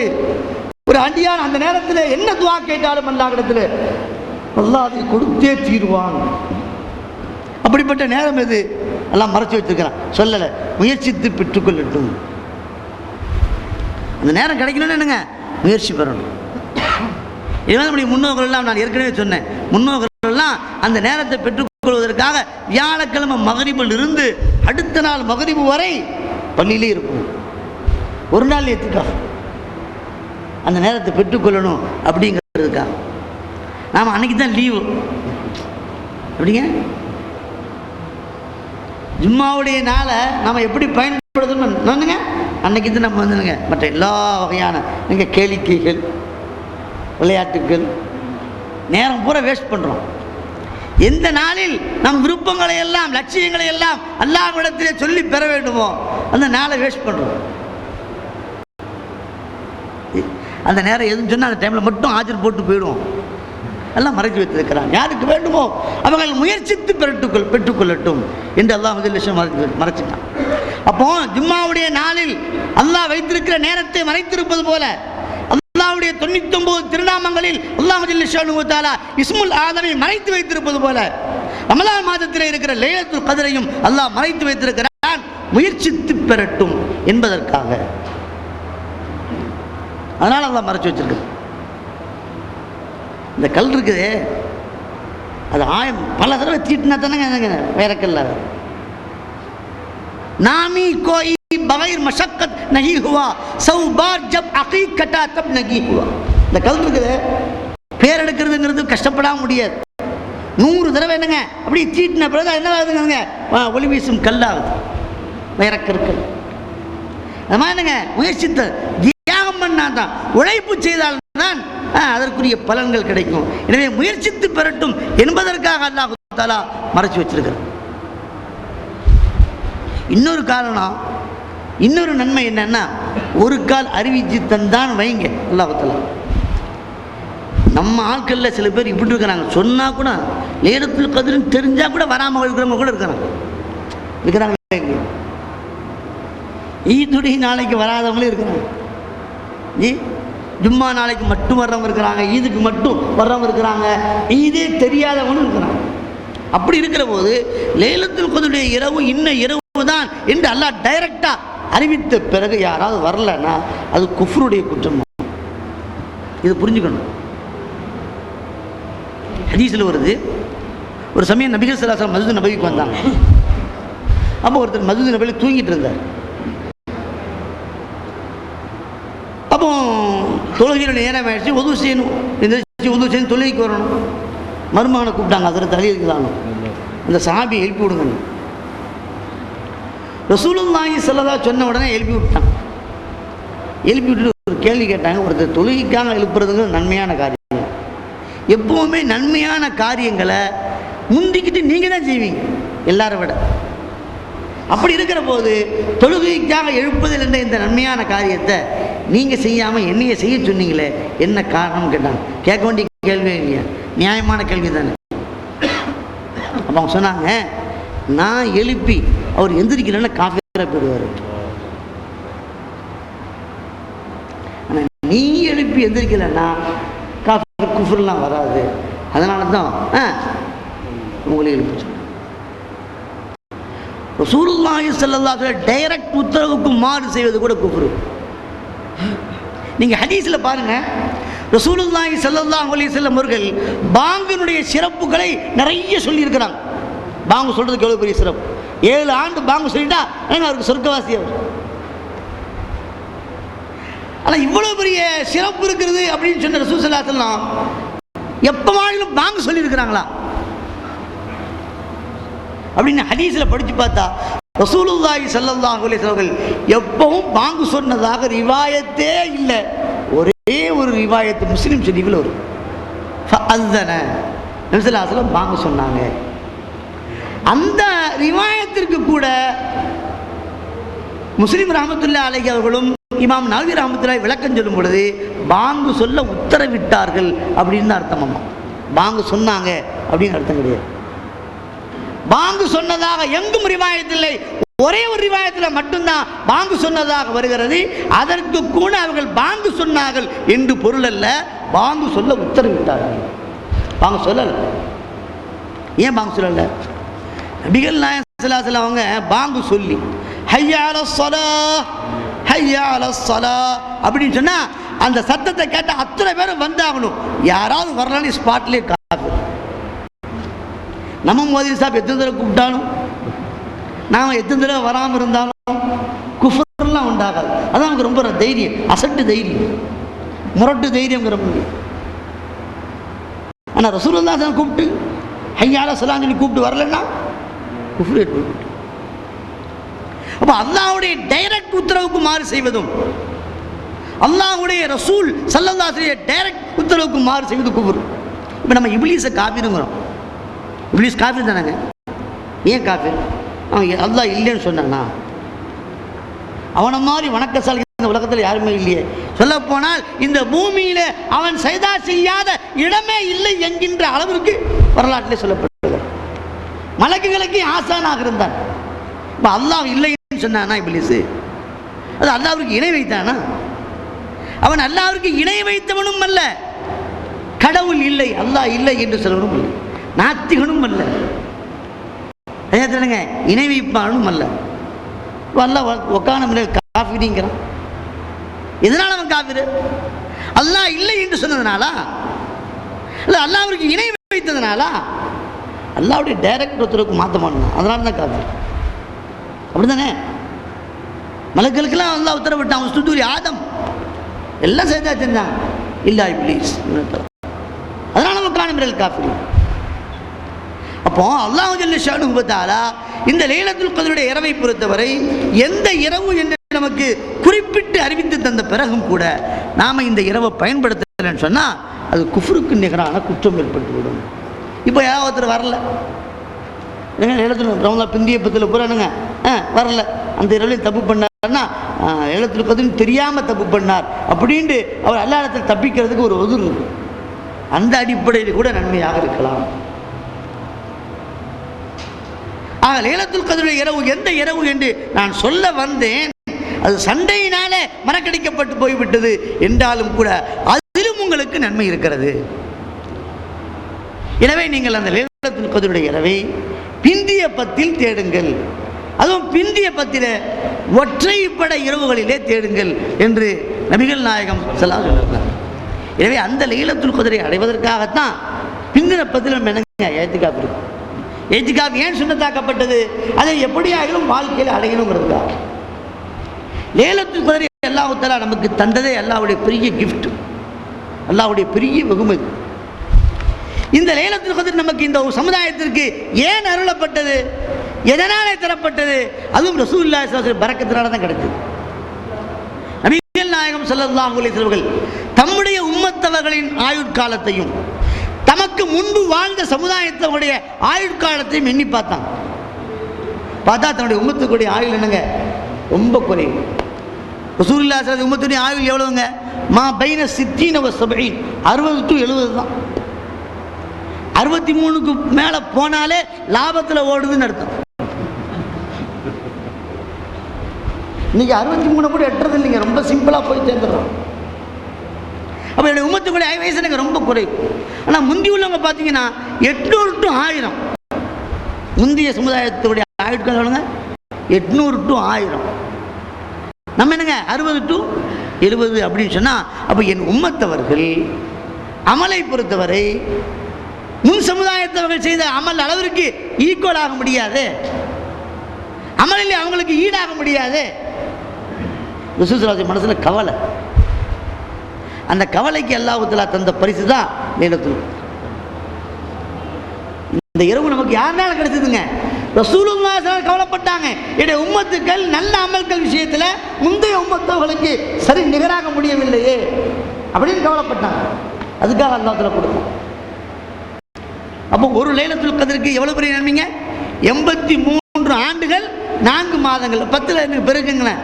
வாழ்க்கையில் ஒரு 10 லைலத்துல் கத்ருடைய இரவை பெற்றுக்கிட்டோம் அப்படின்னு சொன்னா யாருக்கு ஈக்குவல் ஆயிரும்? முந்தைய சமுதாயத்தவர்களுடைய அமல்களுக்கு ஈடாயிரும். அப்போ ரசூலுல்லாஹி ஸல்லல்லாஹு அலைஹி வஸல்லம் அவங்களுடைய துஆவினால் நமக்கு கிடைச்சது. சிலர்கள் இப்படின்னு சொல்லுவாங்க, சஹாபாக்கள் கவலைப்பட்டாங்க, சஹாபாக்களுடைய கவலைக்காக அல்லாஹ் தஆலா கொடுத்த பரிசு இன்னும் சொல்லுவாங்க. ஆக எப்படி இருந்தாலும் லைலத்துல் கத்ருடைய இரவு என்பது நமக்கு அல்லாஹ்வால் தரப்பட்ட ஒரு மகத்தான கிஃப்ட். எனவே அந்த இரவை பெற்றுக்கொள்வதற்காகத்தான் ஏத்திகாஃப் இருக்கணும்னு சொல்றோம். ஏத்திகாஃபுக்கு நன்மை என்ன அப்படின்னா, ஏற்கனவே சொன்னோம் நரகத்திலிருந்து பாதுகாப்பு. அது மட்டும் இல்லாமல் ஒரு மனிதர் ஏத்திகாஃப் இருக்கிற போது மஸ்ஜிதில் ஏத்திகாஃப் இருக்கிற காரணத்தினால வெளியே இருந்து கொண்டு என்ன நல்ல அமல்கள் யாரெல்லாம் செய்வார்களோ அவங்களுடைய நன்மையில பூரா இவங்களுக்கு பங்கு. செய்யாமலே வேலை செய்யாமலே கூலி கிடைக்குங்க, எவ்வளவு பெரிய விஷயம் அது. நாம ஏத்திகாஃப் பள்ளியில் உட்கார்ந்துட்டா இந்த பள்ளிக்கு வெளியே இருந்து கொண்டு யாரெல்லாம் என்னென்ன நல்ல அமல்கள் செய்வார்களோ காமில் ஹசனாத், வெளியே இருந்து கொண்டு யார் யாரெல்லாம் எந்தெந்த நன்மைகள் செய்வார்களோ அந்த நன்மைகள்ல பூராவுமே அதனுடைய சவாபுகள் பூராவுமே யாருக்கு கிடைக்குங்க? ஏத்திகாஃப் இருப்பவருக்கு கிடைக்கும். இது பெரிய நன்மையா இல்லையா? இவ்வளவு பெரிய நன்மைகளை எந்த வாழ்க்கையில எப்பொழுது நாம் நாங்கள் சம்பாதித்துக் கொள்ள முடியும்? அதை விட ஒரு பெரிய பிரயோஜனம் என்ன தெரியுங்களா? ஏத்திகாஃப் இருப்பவர் பாவங்களிலிருந்து தன்னை தற்காத்துக் கொள்கிறார். இது பெரிய பிரயோஜனம். மஸ்ஜிதுக்கு வெளியே இருந்தோம்னா பூரா பலாவும் அங்கதான் வருது. எல்லா பாவங்களும் அதுவும் கடைவீதிக்கு போயிட்டா சொல்ல வேண்டிய தேவையே இல்லை. அதனால தான் கடைவீதிக்கு போனா 4ஆம் களிமா ஓதிட்டு போங்க ஹதீஸ்ல வருது. கடைவீதிக்கு போனாங்க, கடைவீதியில் போய் பாவத்தை சம்பாதிச்சுட்டு வராதீங்க. பாவங்கள் நிகழ்கிற அந்த இடத்தை கூட நன்மையாக ஆக்குங்கள். பாவங்கள் நிகழும் இடத்திலே கூட நன்மைகளை உருவாக்குவதற்காக பயிற்சி தந்தவர்கள் ரசூலுல்லாஹி ஸல்லல்லாஹு அலைஹி வஸல்லம். பாவங்கள் நிகழும் இடத்தை எப்படி மாற்றணும்? நன்மைகளாக மாற்றுங்க. லா இலாஹ இல்லல்லாஹ் வஹ்தஹு லா ஷரீக லஹ். சில சஹாபாக்கள் வேலையே இல்லாமல் சும்மா கடைவீதிக்கு போவாங்க. ஒன்றும் வாங்க வேண்டிய வேலையெல்லாம் இருக்காது. எதுக்குன்னா லா இலாஹ இல்லல்லாஹ் ஓதிட்டு அப்படி ஒரு ரவுண்டு வந்தால் நன்மைகள் கிடைக்காதா என்பதற்காக கடைவீதி ஒரு வளம் வருவாங்க. நாம அவளை வளம் வர்றது எதுக்குங்க? அப்போ நன்மைகளாக மாற்றுவதற்காக அவர்கள் வளம் வருவார்கள் சொல்றோம். அப்போ ஏத்திகாஃப் இருப்பவர் பாவங்களிலிருந்து அவர் விலகுகிறார். ரெண்டாவது, ஏத்திகாஃப் இருக்கிறவங்க உண்ணாவிரதம் இருக்கிற மாதிரி. ஏங்க, ஒரு நாட்டில் நம்முடைய கோரிக்கைகள் நிறைவேறணும்னு சொன்னால் என்ன செய்யறோம்? உண்ணாவிரதம் இருக்கும். அப்போ உண்ணாவிரதம் இருந்தால் அவன் எங்கள் அரசாங்கம் என்னான்னு கூப்பிட்டு பேசுது, அவனுடைய தேவைகள் நிறைவேற்றி தருது. அதுபோல் ஏத்திகாஃப் இருப்பவர் தம்முடைய எல்லா கோரிக்கைகளையும் அல்லாஹ்விட முன்வைத்து உண்ணாவிரதம் இருக்கிற மாதிரி. உலகத்து மக்களே உண்ணாவிரதம் கூப்பிட்டு அழைத்து என்னான்னு கேட்குற போது அல்லாஹ்வுடைய வீட்டில் உண்ணாவிரதம் இருப்பவர்களை அல்லாஹ் ஜல்ல ஷானுஹு கண்டிப்பாக அவங்களுடைய தேவைகள் என்ன அப்படிங்கிறத பரிசீலித்து நிறைவேற்றி தருவான் என்பதில் எந்த வகையான சந்தேகத்துக்கும் விளங்கு. அப்போ அவ்வளவு பெரிய உயர்வான நன்மைகளை எல்லாம் பெற்றுத்தரக்கூடிய இபாதத் எதுங்க? ஏத்திகாஃப். அந்த ஏத்திகாஃபுடைய நன்மைகளை பெற்றுக்கொள்வதற்கு நாம் முடிந்த அளவு முயற்சி செய்யணும். 10 நாள் ஏத்திகாஃப் இருக்க முடிந்தால் அந்த சுன்னத்தான ஏத்திகாஃபை நிறைவேற்ற முயற்சி பண்ணணும். முடியலையா நஃபிலான ஏத்திகாஃப் 3 நாள், குறைஞ்சபட்சம் 1 நாள் கூட. இப்போ 10 நாள்னா 10 பேர் கூட ஒவ்வொருத்தரும் ஒவ்வொரு நாள் ஏத்திகாஃப் இருந்தால் கூட என்னங்க அந்த 10 நாள் ஒருத்தர் மற்றொருக்கு துணையாக கூட ஆகிடும். அது மாதிரி முயற்சிக்கலாம்னா அல்லாஹ் ஜல்ல ஷானுஹு தஆலா நம் மீது மிகப்பெரிய கிருபையானாக இருக்கிறார். நாம் செய்யக்கூடிய சின்ன சின்ன அமல்களை கொண்டு அல்லாஹ் தஆலா நமக்கு பெரும் பெரும் நன்மைகளை அல்லாஹ் தஆலா தருவதற்கு காத்திருக்கிறார்.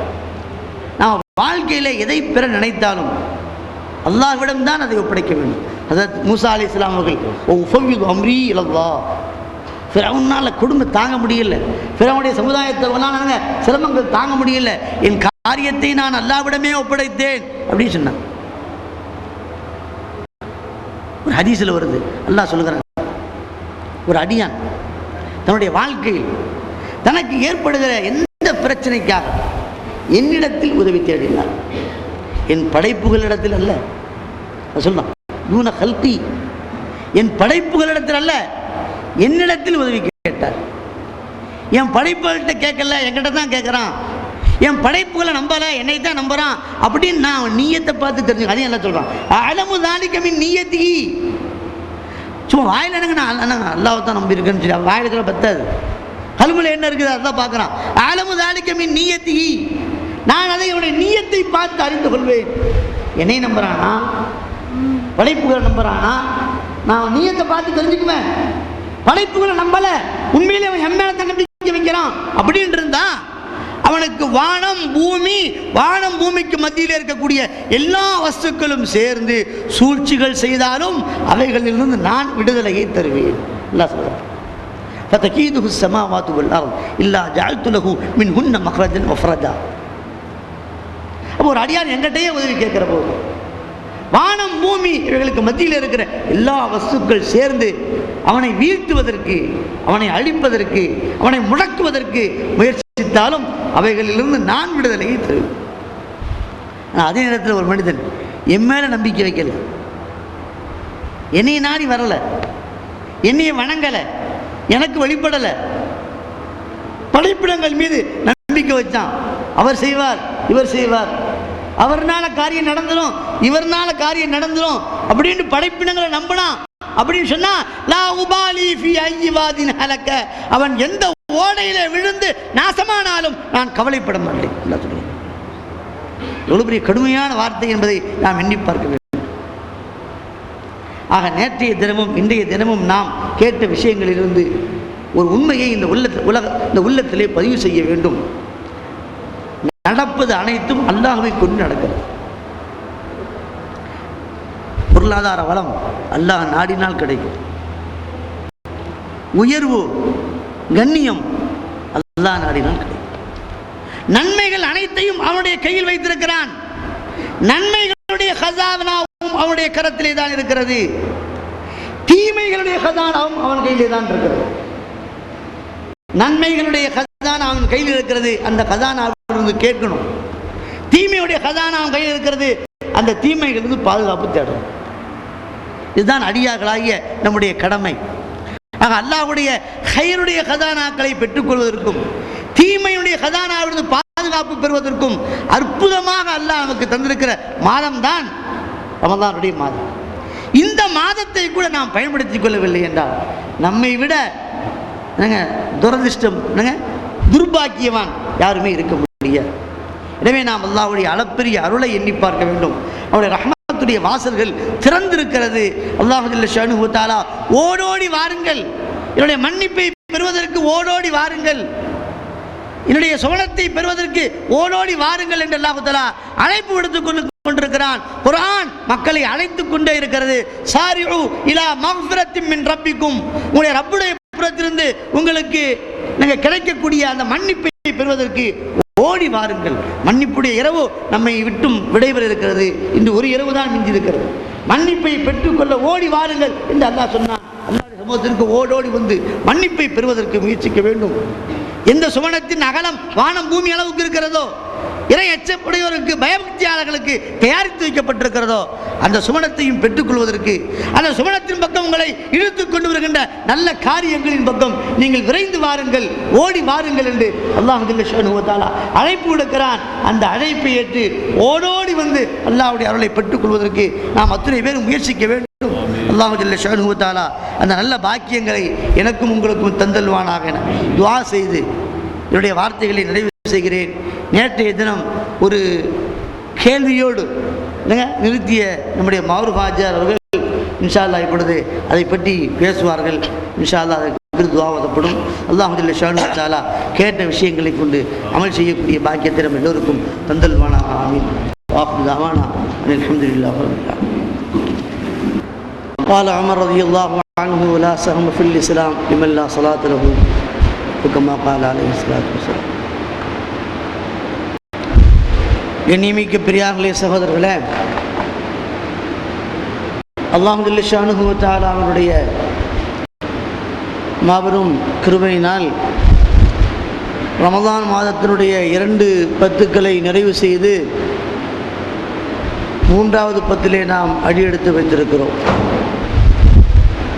அல்லாஹ் ஜல்ல ஷானுஹு வ தஆலா இந்த 3வது பத்தில் தம் அடியார்களுக்கு நரகத்திலிருந்து விடுதலையை தருகிறான்.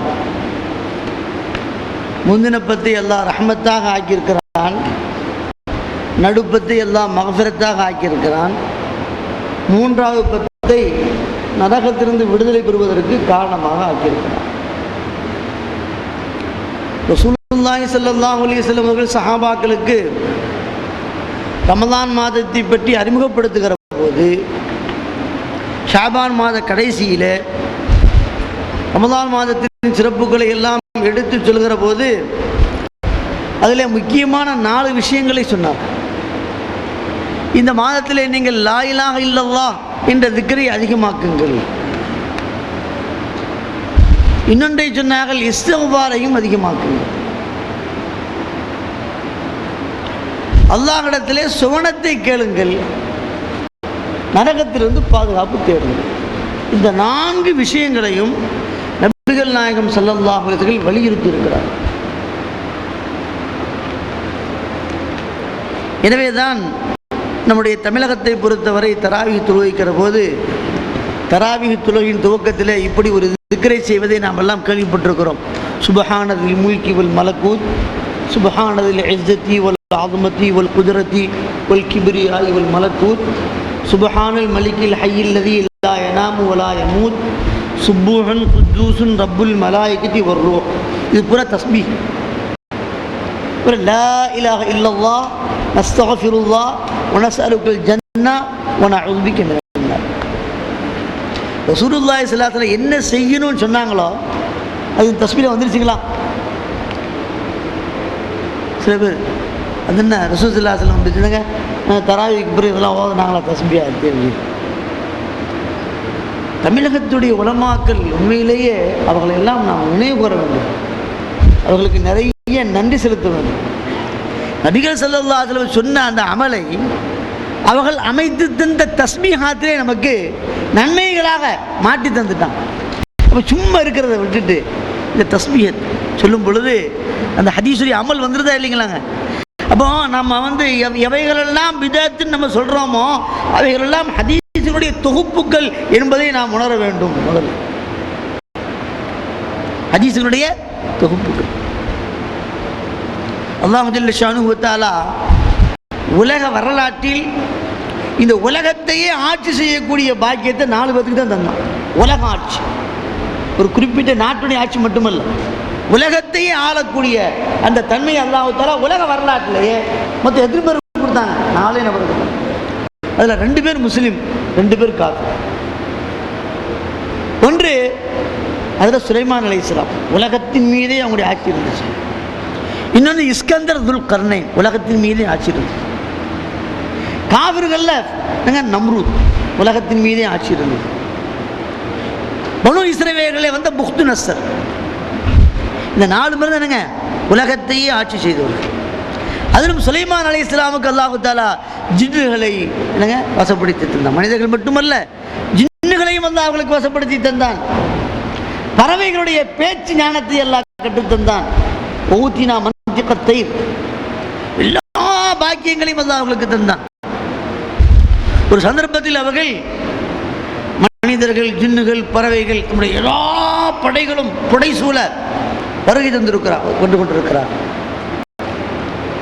அப்படி வந்தபோது ஒரு வணக்கசாலி, இபாதத்தில் ஈடுபட்டு கொண்டிருந்த ஒரு மனிதர் ஹஜ்ரத் சுலைமான் அலைஹிஸ்ஸலாமுடைய இந்த பிரமிக்கத்தக்க படைகளை பார்த்துட்டு, தாவூதுடைய மகனே, அல்லாஹ் உங்களுக்கு பெரிய அரசாட்சியை தந்திருக்கிறான். லகத் ஆதாக்கல்லாஹு முல்கன் அஸீமன் இப்ன தாவூத். தாவூத் அலைஹிஸ்ஸலாமுடைய மகனே சுலைமான் அவர்களே, அல்லாஹ் தஆலா உங்களுக்கு பெரும் அரசாட்சியை தந்திருக்கிறான் என்று அந்த வணக்கசாலி ஹஜ்ரத் சுலைமான் அலைஹிஸ்ஸலாம் அவர்களை புகழ்ந்தார். அரசாட்சியும் அல்லாஹ்வுடைய ஒரு நிஅமத்து தானே. அப்போ ஹஜ்ரத் சுலைமான் அலைஹிஸ்ஸலாம் அந்த ஆபிதுக்கு சொன்னார்கள், எனக்கு அல்லாஹ் தஆலா உலகத்தின் மீது ஆட்சி தந்ததை நீ பெருமையாக சொல்லி காட்டுகிறீர் நீங்கள். ஆனால் உண்மையிலே என்ன தெரியுமா? லா தஸ்பீஹத்துன் ஃபீ ஸஹீஃபத்தி முஃமினின் கைரும் மிம்மா உஅத்திய இப்னு தாவூத். ஒரு மூமினுடைய அமலின் பட்டியலிலே ஒரு தஸ்பீஹுக்கு எழுதப்படுகிற அந்த சவாப் இருக்கிறதே, அது தாவூதுடைய மகன் கொடுக்கப்பட்ட உலக ஆட்சியை விட சிறந்தது.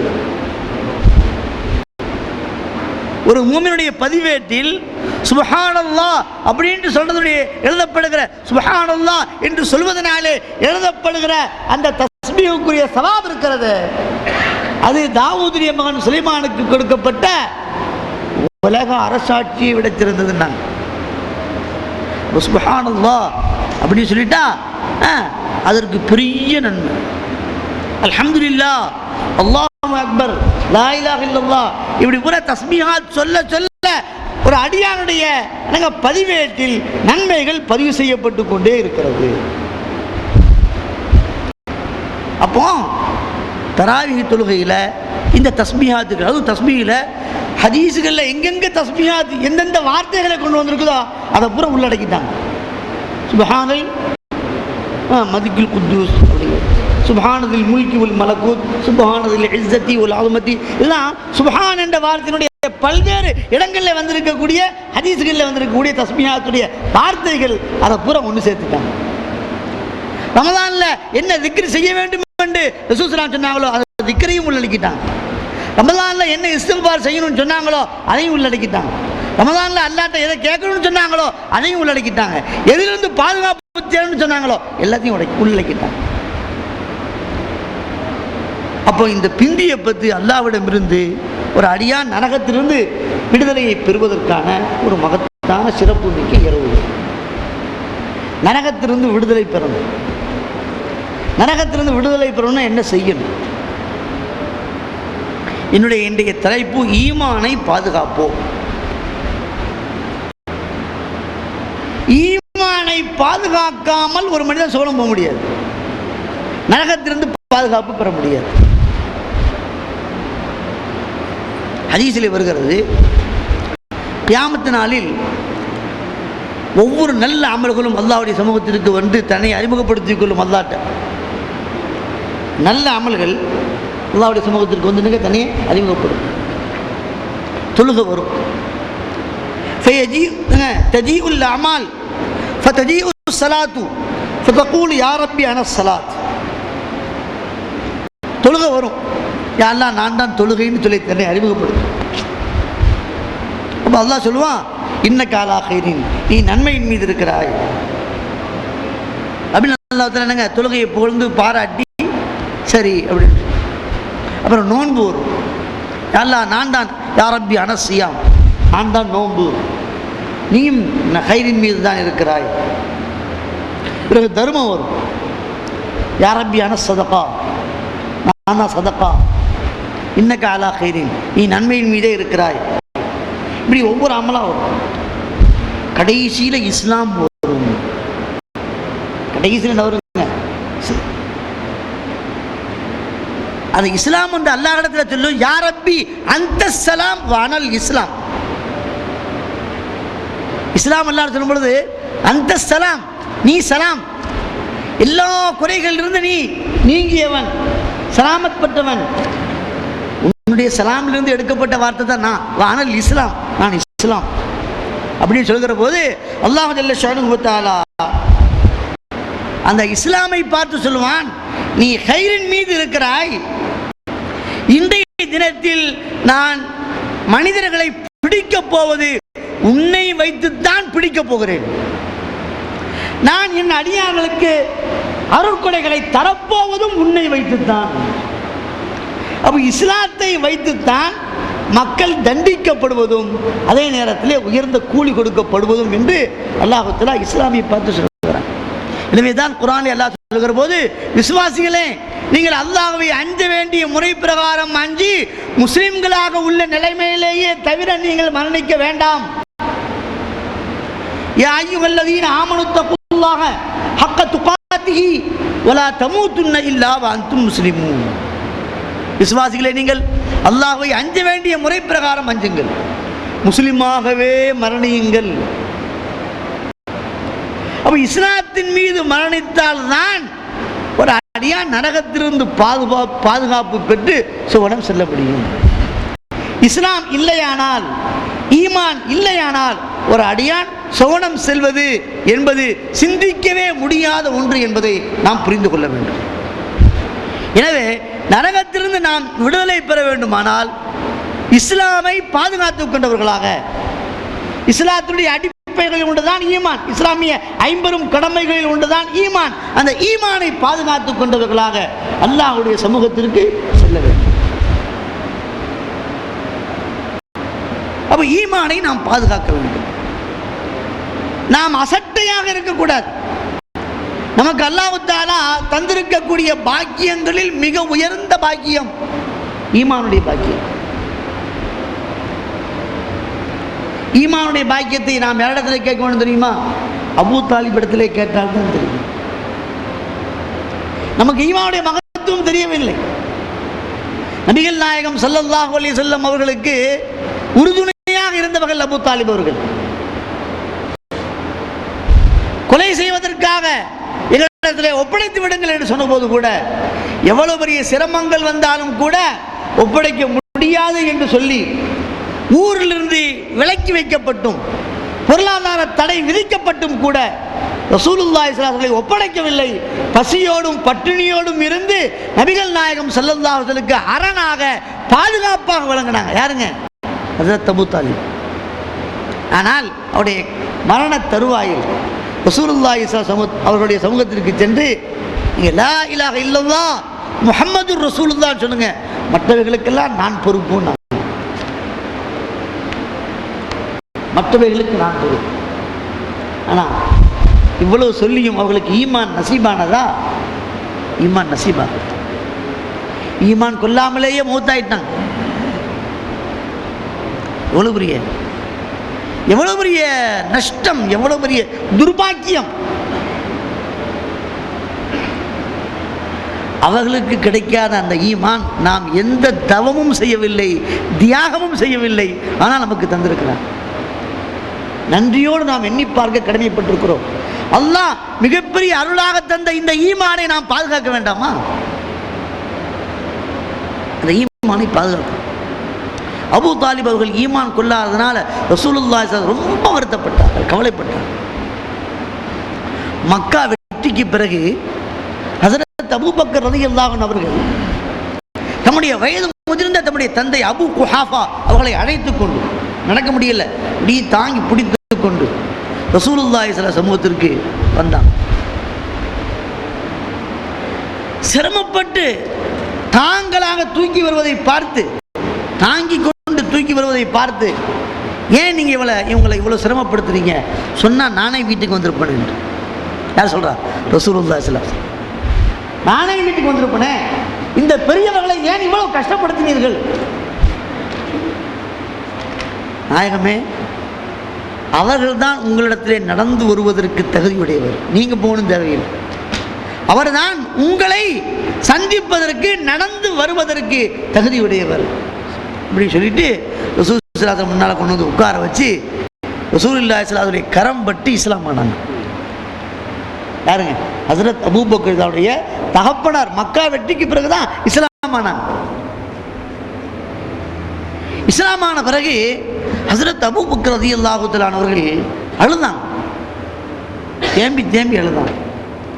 அழுதுட்டு சொன்னாங்க, யா ரசூலல்லாஹ், உங்களுக்கு உறுதுணையாக அரணாக இருந்த அபூ தாலிப் ஈமான் கொண்டிருப்பாரேயானால் என் தந்தையின் ஈமானை விட, என்னுடைய தந்தையின் ஈமானை கொண்டு நான் மகிழ்ச்சி அடைந்ததை விட மிகப்பெரிய மகிழ்ச்சி அடைந்திருப்பேன் அப்படின்னு சொல்லி அபூ தாலிபுடைய ஈமான் அவர்களுக்கு கிடைக்காமல் போனதை பற்றி வருத்தத்தை தெரிவித்தான்.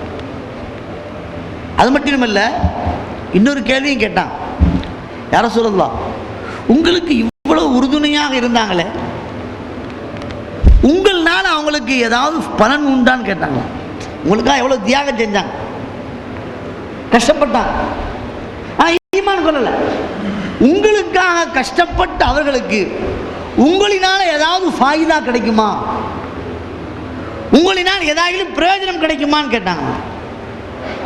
அப்போ சொன்னாங்களா, எனக்கு உதவியும் பாதுகாப்பும் செஞ்சதுனால அவர் நரகத்தின் மேல்தட்டில் இருப்பார். முனாஃபிக்குகள்லாம் கீழ்த்தட்டு தான் நல்ல வேகம்.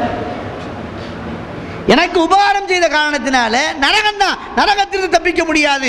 ஈமான் இல்லாதவரை, இஸ்லாம் இல்லாதவரை எந்த ஒரு மனிதனும் நரகத்திலிருந்து தப்பிக்கவே முடியாது. எனவே ஒரு நரகவாசி தான், நரகத்தின் மேல்தட்டில் இருப்பார். இன்னல் முனாஃபிகீன ஃபி தர்கில் அஸ்ஃபலி மினன் நார், முனாஃபிக்குகள் நரகத்தினுடைய அடித்தட்டத்தில் இருப்பார்கள் என்று சொன்னார். ஆக ஈமான் என்பது ஒரு மிகப்பெரிய ஒரு பாக்கியம். நமக்கு அல்லாஹ் தஆலா நம்மை பிறக்கிற போதே முஸ்லிமாக அல்லாஹ் பிறக்க வைத்து விட்டான். பிறக்கிற போதே அல்லாஹ் தஆலா மூமினாக பிறக்க வைத்து விட்டான். முஸ்லிம்களுடைய வயிற்றிலே, மூமின்களுடைய வயிற்றிலே அல்லாஹ் பிறக்க செய்ததன் மூலம் நமக்கு இஸ்லாமையும் ஈமானையும் அல்லாஹ் நசீபாக்கினான். அந்த மகத்தான நசீபை, கிடைத்த பாக்கியத்தை பாதுகாக்க வேண்டுமா இல்லையா? பாதுகாக்க.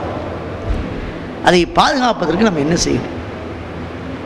ஹதீஸ்களை நம்ம நிறைய படித்து பார்க்கணும். ரொம்ப அச்சத்திற்குரிய, அதாவது மிகப்பெரிய அச்சமூட்டுகின்ற எத்தனையோ ஹதீஸ்கள் பார்த்தா நமக்கு பயமா இருக்கு.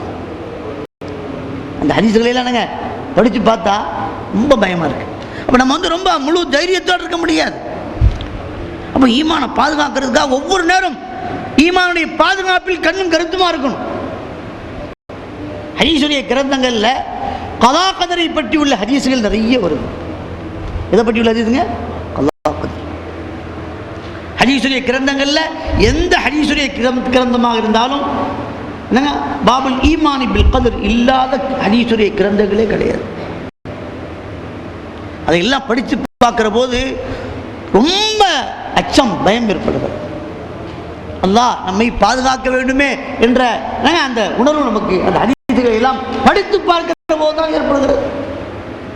ஹதீஸில் வருகிறது, ஒரு சஹாபி, அவங்களுடைய பேர் வந்து அபு அப்துல்லா. அவங்க பேர் என்னங்க? அபு அப்துல்லா. அப்போ நண்பர்கள் எல்லாம் சஹாபாக்கள் அவரை உடல் நலம் விசாரிப்பதற்காக போனாங்க. உடம்பு சரியில்லை, வியாதி விசாரிக்கிறதுக்காக போனா உடல் நலம் இல்லாமல் இருக்கிறவங்க அழுதுகிட்டே இருக்கிறாங்க. அப்ப சஹாபாக்கள் ஆறுதல் சொன்னாங்க, நீங்க ஏன் அழுகிறீங்க? மறுமையை பற்றி நீங்க பயப்படுறதுக்கு என்ன இருக்குது? உங்களை பொறுத்தவரை ஒரு தனி சிறப்பு உங்களுக்கு இருக்கிறது. ரசூலுல்லாஹி ஸல்லல்லாஹு அலைஹி வஸல்லம் உங்களை பார்த்து இப்படி சொல்லவில்லையா? உங்களுடைய மீசையை நீங்கள் கத்தரியுங்கள். மீசையை கத்தரிச்சுட்டு அந்த சுன்னத்தின் மீது அப்படியே நிரந்தரமா இருங்க, என்னை வந்து சந்திக்கிற வரை. நான் அப்ப ரசூலுல்லாஹி ஸல்லல்லாஹு அலைஹி வஸல்லம் என்னை வந்து சந்திப்பீங்கன்னு உங்களுக்கு நன்மாராயன்னு சொல்லிட்டான். அந்த சஹாபி ரொம்ப பெரிய மீசை வச்சிருந்தாராம். சொன்னாங்க ரசூலுல்லாஹி ஸல்லல்லாஹு அலைஹி வஸல்லம் மீசையை கத்தரிங்க அப்படின்னா. மீசையை வந்து கத்தரிக்கிறத சுன்னத்து. மீசை என்ன செய்யணுங்க? கத்தரிச்சிருக்கணும், ஒட்டை கத்தரிச்சிருக்கணும். ஆரம்பத்தில் நானும் மீசை தான் வச்சிருந்தேன். இந்த ஹதீஸை நான் ஓதி கொடுத்த பிறகுதான் என்னுடைய என்னங்க மீசையே நான் எடுத்தேன். ஆனால் முதல்ல அப்படி நல்ல இளமையில ஜம்முன்னு மீசை வச்சுட்டு அந்த மீசையை எடுத்த போது சுப்ஹானல்லாஹ் அழகே போன மாதிரி, வாழ்க்கையில பெரிய முழு அழகே போயிடுச்சு அப்படிங்கிற மாதிரி. ஆனால் இப்போ எனக்கு இதுதான் அழகு. மீசை இருந்தால் பெரிய மலையை தூக்கி தலையில் வச்ச மாதிரி இருக்கு.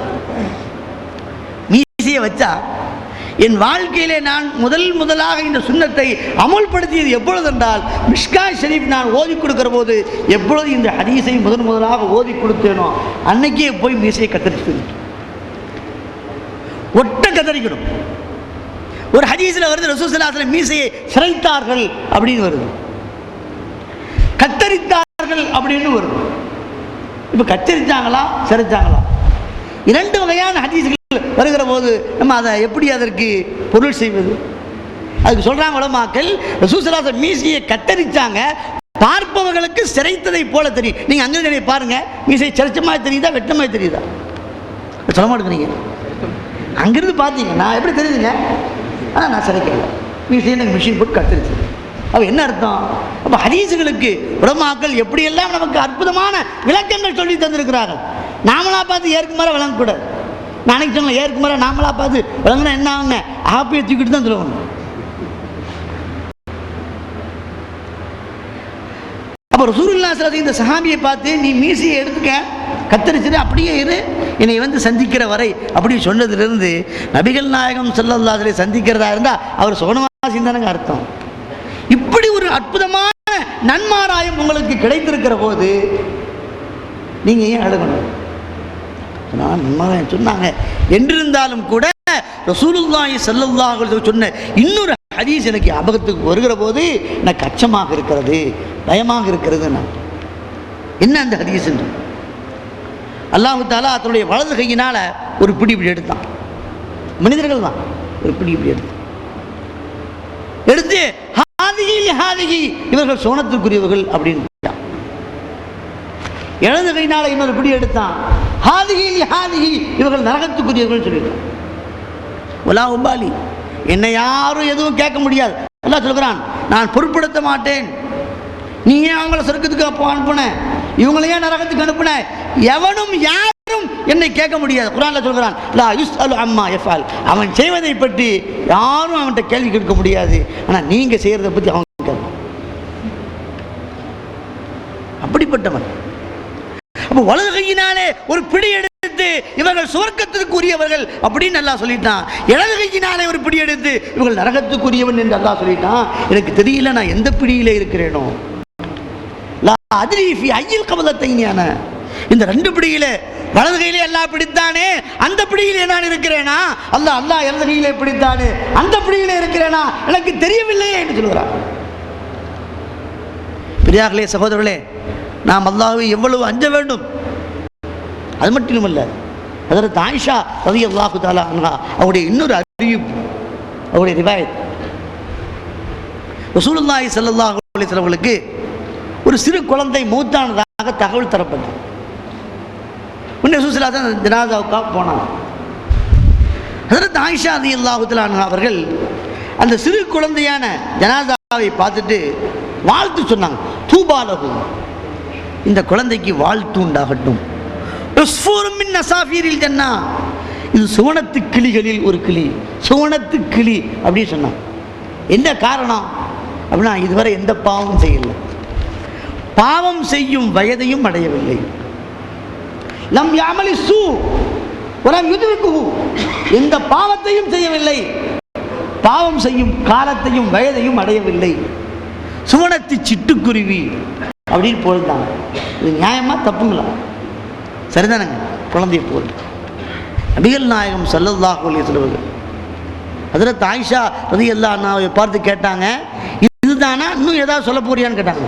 அவ கைர தாலிக், மேலும் ஏதாவது சொல்ல வேண்டியது இருக்கிறதா கேட்டாங்க.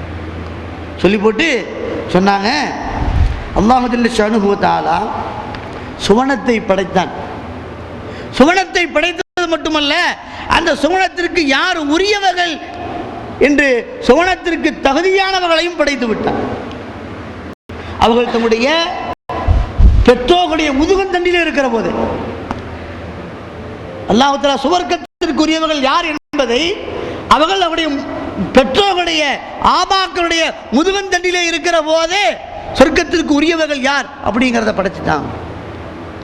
அதே போலத்தான் அல்லாஹ் தஆலா நரகத்தையும் படைத்தான். நரகத்திற்கு உரியவர்கள் யார் என்பதையும் படைச்சிட்டான். அவர்கள் தம்முடைய பெற்றோருடைய முதுகந்தண்டிலே இருக்கிற போதே எல்லாம் படைச்சிட்டான் என்று சொல்லிட்டு சொன்னாங்க, ஒரு மனிதன், இந்த உலகத்திலே ஒரு மனிதன் சுவனவாசிகளுடைய அமலாகவே அமல் செய்கிறான்.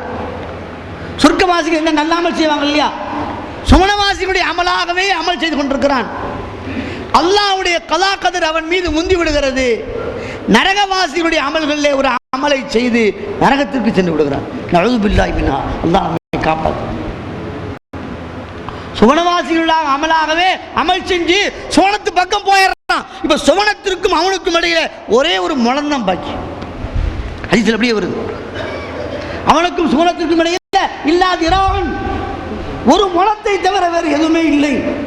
அவ்வளவு சுவனத்தின் பக்கம் நெருங்கி விடுகிறான். பின்னர் நரகவாசிகளுடைய அமல்களிலே ஒரு அமலை செய்ததனாலே நரகத்திற்கு சென்று விடுகிறான். அதே போல ஒரு அடியான் நரகவாசிகளுடைய அமலாகவே அமல் செய்கிறான், செய்து செய்து நரகத்தின் பக்கம் வந்து விடுகிறான். அவனுக்கும் நரகத்திற்கும் இடையிலே ஒரு முளம் தான் இருக்கிறது. அல்லாஹ்வுடைய கலா கதிர் முந்துகிறது. சுவனவாசிகளுடைய அமலிலே ஒரு அமலை செய்து அவன் சுவனவாசியாக. பெரியார்களே, சகோதரர்களே, நாம் நம்முடைய எந்த அமலின் மீதும் நம்பிக்கை வைத்து சுவனவாசி அப்படின்னு சொல்லி தைரியமாக இருக்க முடியாது. நாம் எவ்வளவு தொழுதாலும், எவ்வளவு தர்மங்கள் செய்தாலும், எவ்வளவு நோன்பு நோற்றாலும், அல்லாஹ் ஜல்ல ஷஅனுஹு வ தஆலாவுடைய விஷயத்தில் நாம் அஞ்சியவர்களாக, பயந்தவர்களாக இருக்கணும். எனவே எல்லா இடத்துல துவா செஞ்சுக்கிட்டு இருக்கணும். அதுக்கு தான் ரசூல் ஸல்லல்லாஹு அலைஹி வஸல்லம் இது போன்ற புனிதமிக்க இரவுகளில் எங்களை நரகத்திலிருந்து விடுதலை செய் அப்படின்னு துவா கேட்க சொன்னாங்க. அப்படி கேட்டுட்டா என்ன அர்த்தம்? அல்லாஹ் நமக்கு ஈமானை பாதுகாத்து தந்து விட்டான். இந்த உலகத்தில் மௌத்தாகிற போது லா இலாஹ இல்லல்லாஹ் முஹம்மதுர் ரசூலுல்லாஹ் என்ற கலிமாவுடனே ஸல்லல்லாஹு அலைஹி வஸல்லம் கலிமாவுடனே மரணிக்கிற பாக்கியத்தை அல்லாஹ் தருகிறான் என்று அர்த்தம். அல்லாஹ் தஆலா நம்மை சுவனவாசிகளாக ஆக்கிறது. நம்முடைய மனைவி மக்களை அல்லாஹ் சுவனவாசிகளாக, சுவனத்தின் பக்கம் சேர்க்கக்கூடிய எல்லா நல்ல அமல்களையும் செய்யக்கூடிய தௌஃபீகை அல்லாஹ் தந்தருள்வான். ஹதீஸ்களை படித்து பார்க்கிற போது அல்லாஹ்வை நாம் மிக மிக அஞ்ச வேண்டியது இருக்கிறது. அல்லாஹ்வை மிக மிக கெஞ்ச வேண்டியது இருக்கிறது. இன்னொரு ஹதீஸிலே பார்க்கிறோம், ஒரு சமயம் நபிகள் நாயகம் ஸல்லல்லாஹு அலைஹி வஸல்லம் தம்முடைய வீட்டிலிருந்து வெளியே வந்தார். கையில் 2 கிதாப், நம்ம விளங்குறமா சொல்ற 2 ஃபைல், கையில் 2 ஃபைல் வச்சிருக்காங்க. சஹாபாக்களை பார்த்து கேட்டாங்க, மஹாதானில் கிதாபான், இந்த 2 ஃபைல் என்ன ஃபைல் தெரியுமா? சஹாபாக்கள் சொன்னாங்க, அல்லாஹ்வும் அல்லாஹ்வுடைய ரசூலும் தான் அறிந்தவர்கள், நீங்கள் சொன்னால் எங்களுக்கு தெரியும் அப்படின்னு சொன்னப்போ நம்முடைய வலது கையில் இருக்கக்கூடிய ஃபைலை பார்த்து சொன்னாங்க, இதில் சுவனவாசிகளுடைய பேர் இருக்குது, லிஸ்ட் வந்துடுச்சு. சுவனவாசிகளோட லிஸ்ட் இருக்கிறது. அவருடைய பெற்றோருடைய பேர் என்ன, அவருடைய குலத்தவருடைய பேர் என்ன, ஃபுல் டீட்டெயில்ஸ். இந்த ஃபைலில் சுவனவாசிகளுடைய, அவருடைய பெற்றோருடைய, அவருடைய குடும்பத்தாருடைய ஃபுல் டீட்டெயில்ஸ் இதில் இருக்கிறது.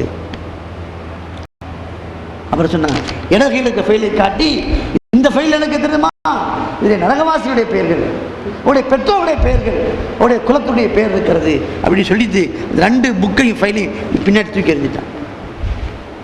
அல்லாஹு தாலா வலது கரத்திலே உள்ள சுவனவாசிகளுடைய பெயர்கள் இடம்பெற்றிருக்கிற அந்த பட்டியலில் நம்முடைய பெயரை ஆக்கிடுவாங்க, நம்முடைய மனைவி மக்களுடைய பெயரை ஆக்கிடுவோம். பெரியார்களே, சகோதரர்களே, நிலைமை இவ்வாறு இருக்கிற போது நாம் நம்முடைய எந்த அமலை கொண்டு நாம் பெருமை கொள்ள முடியும்? எனவே நாம் நம்முடைய எந்த அமலை கொண்டும் கடுகளவு கூட பெருமை வந்துவிடக்கூடாது.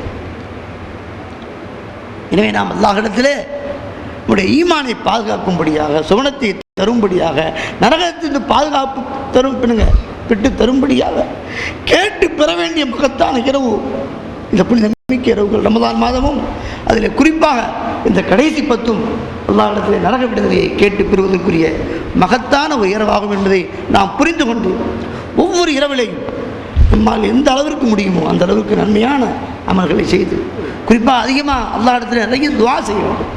சரி, குர்ஆன் ஓதுவது, தொழுவது என்பதோடு அல்லாஹ்விடத்தில் துஆ, அல்லாஹ் ஜல்ல ஷானுஹு வ தஆலா நபிகள் ஸல்லல்லாஹு அலைஹி வஸல்லம் எதை கேட்க வேண்டும் என்று நமக்கு சொல்லி தந்தாலும் அல்லாஹ்விடத்தில் சுவனத்தை கேட்கணும், நரகத்திற்கு பாதுகாப்பு தேடணும், ஈமானை பாதுகாக்கும்படியாக நாம் அல்லாஹ்விடத்தில் துஆ செய்யணும்.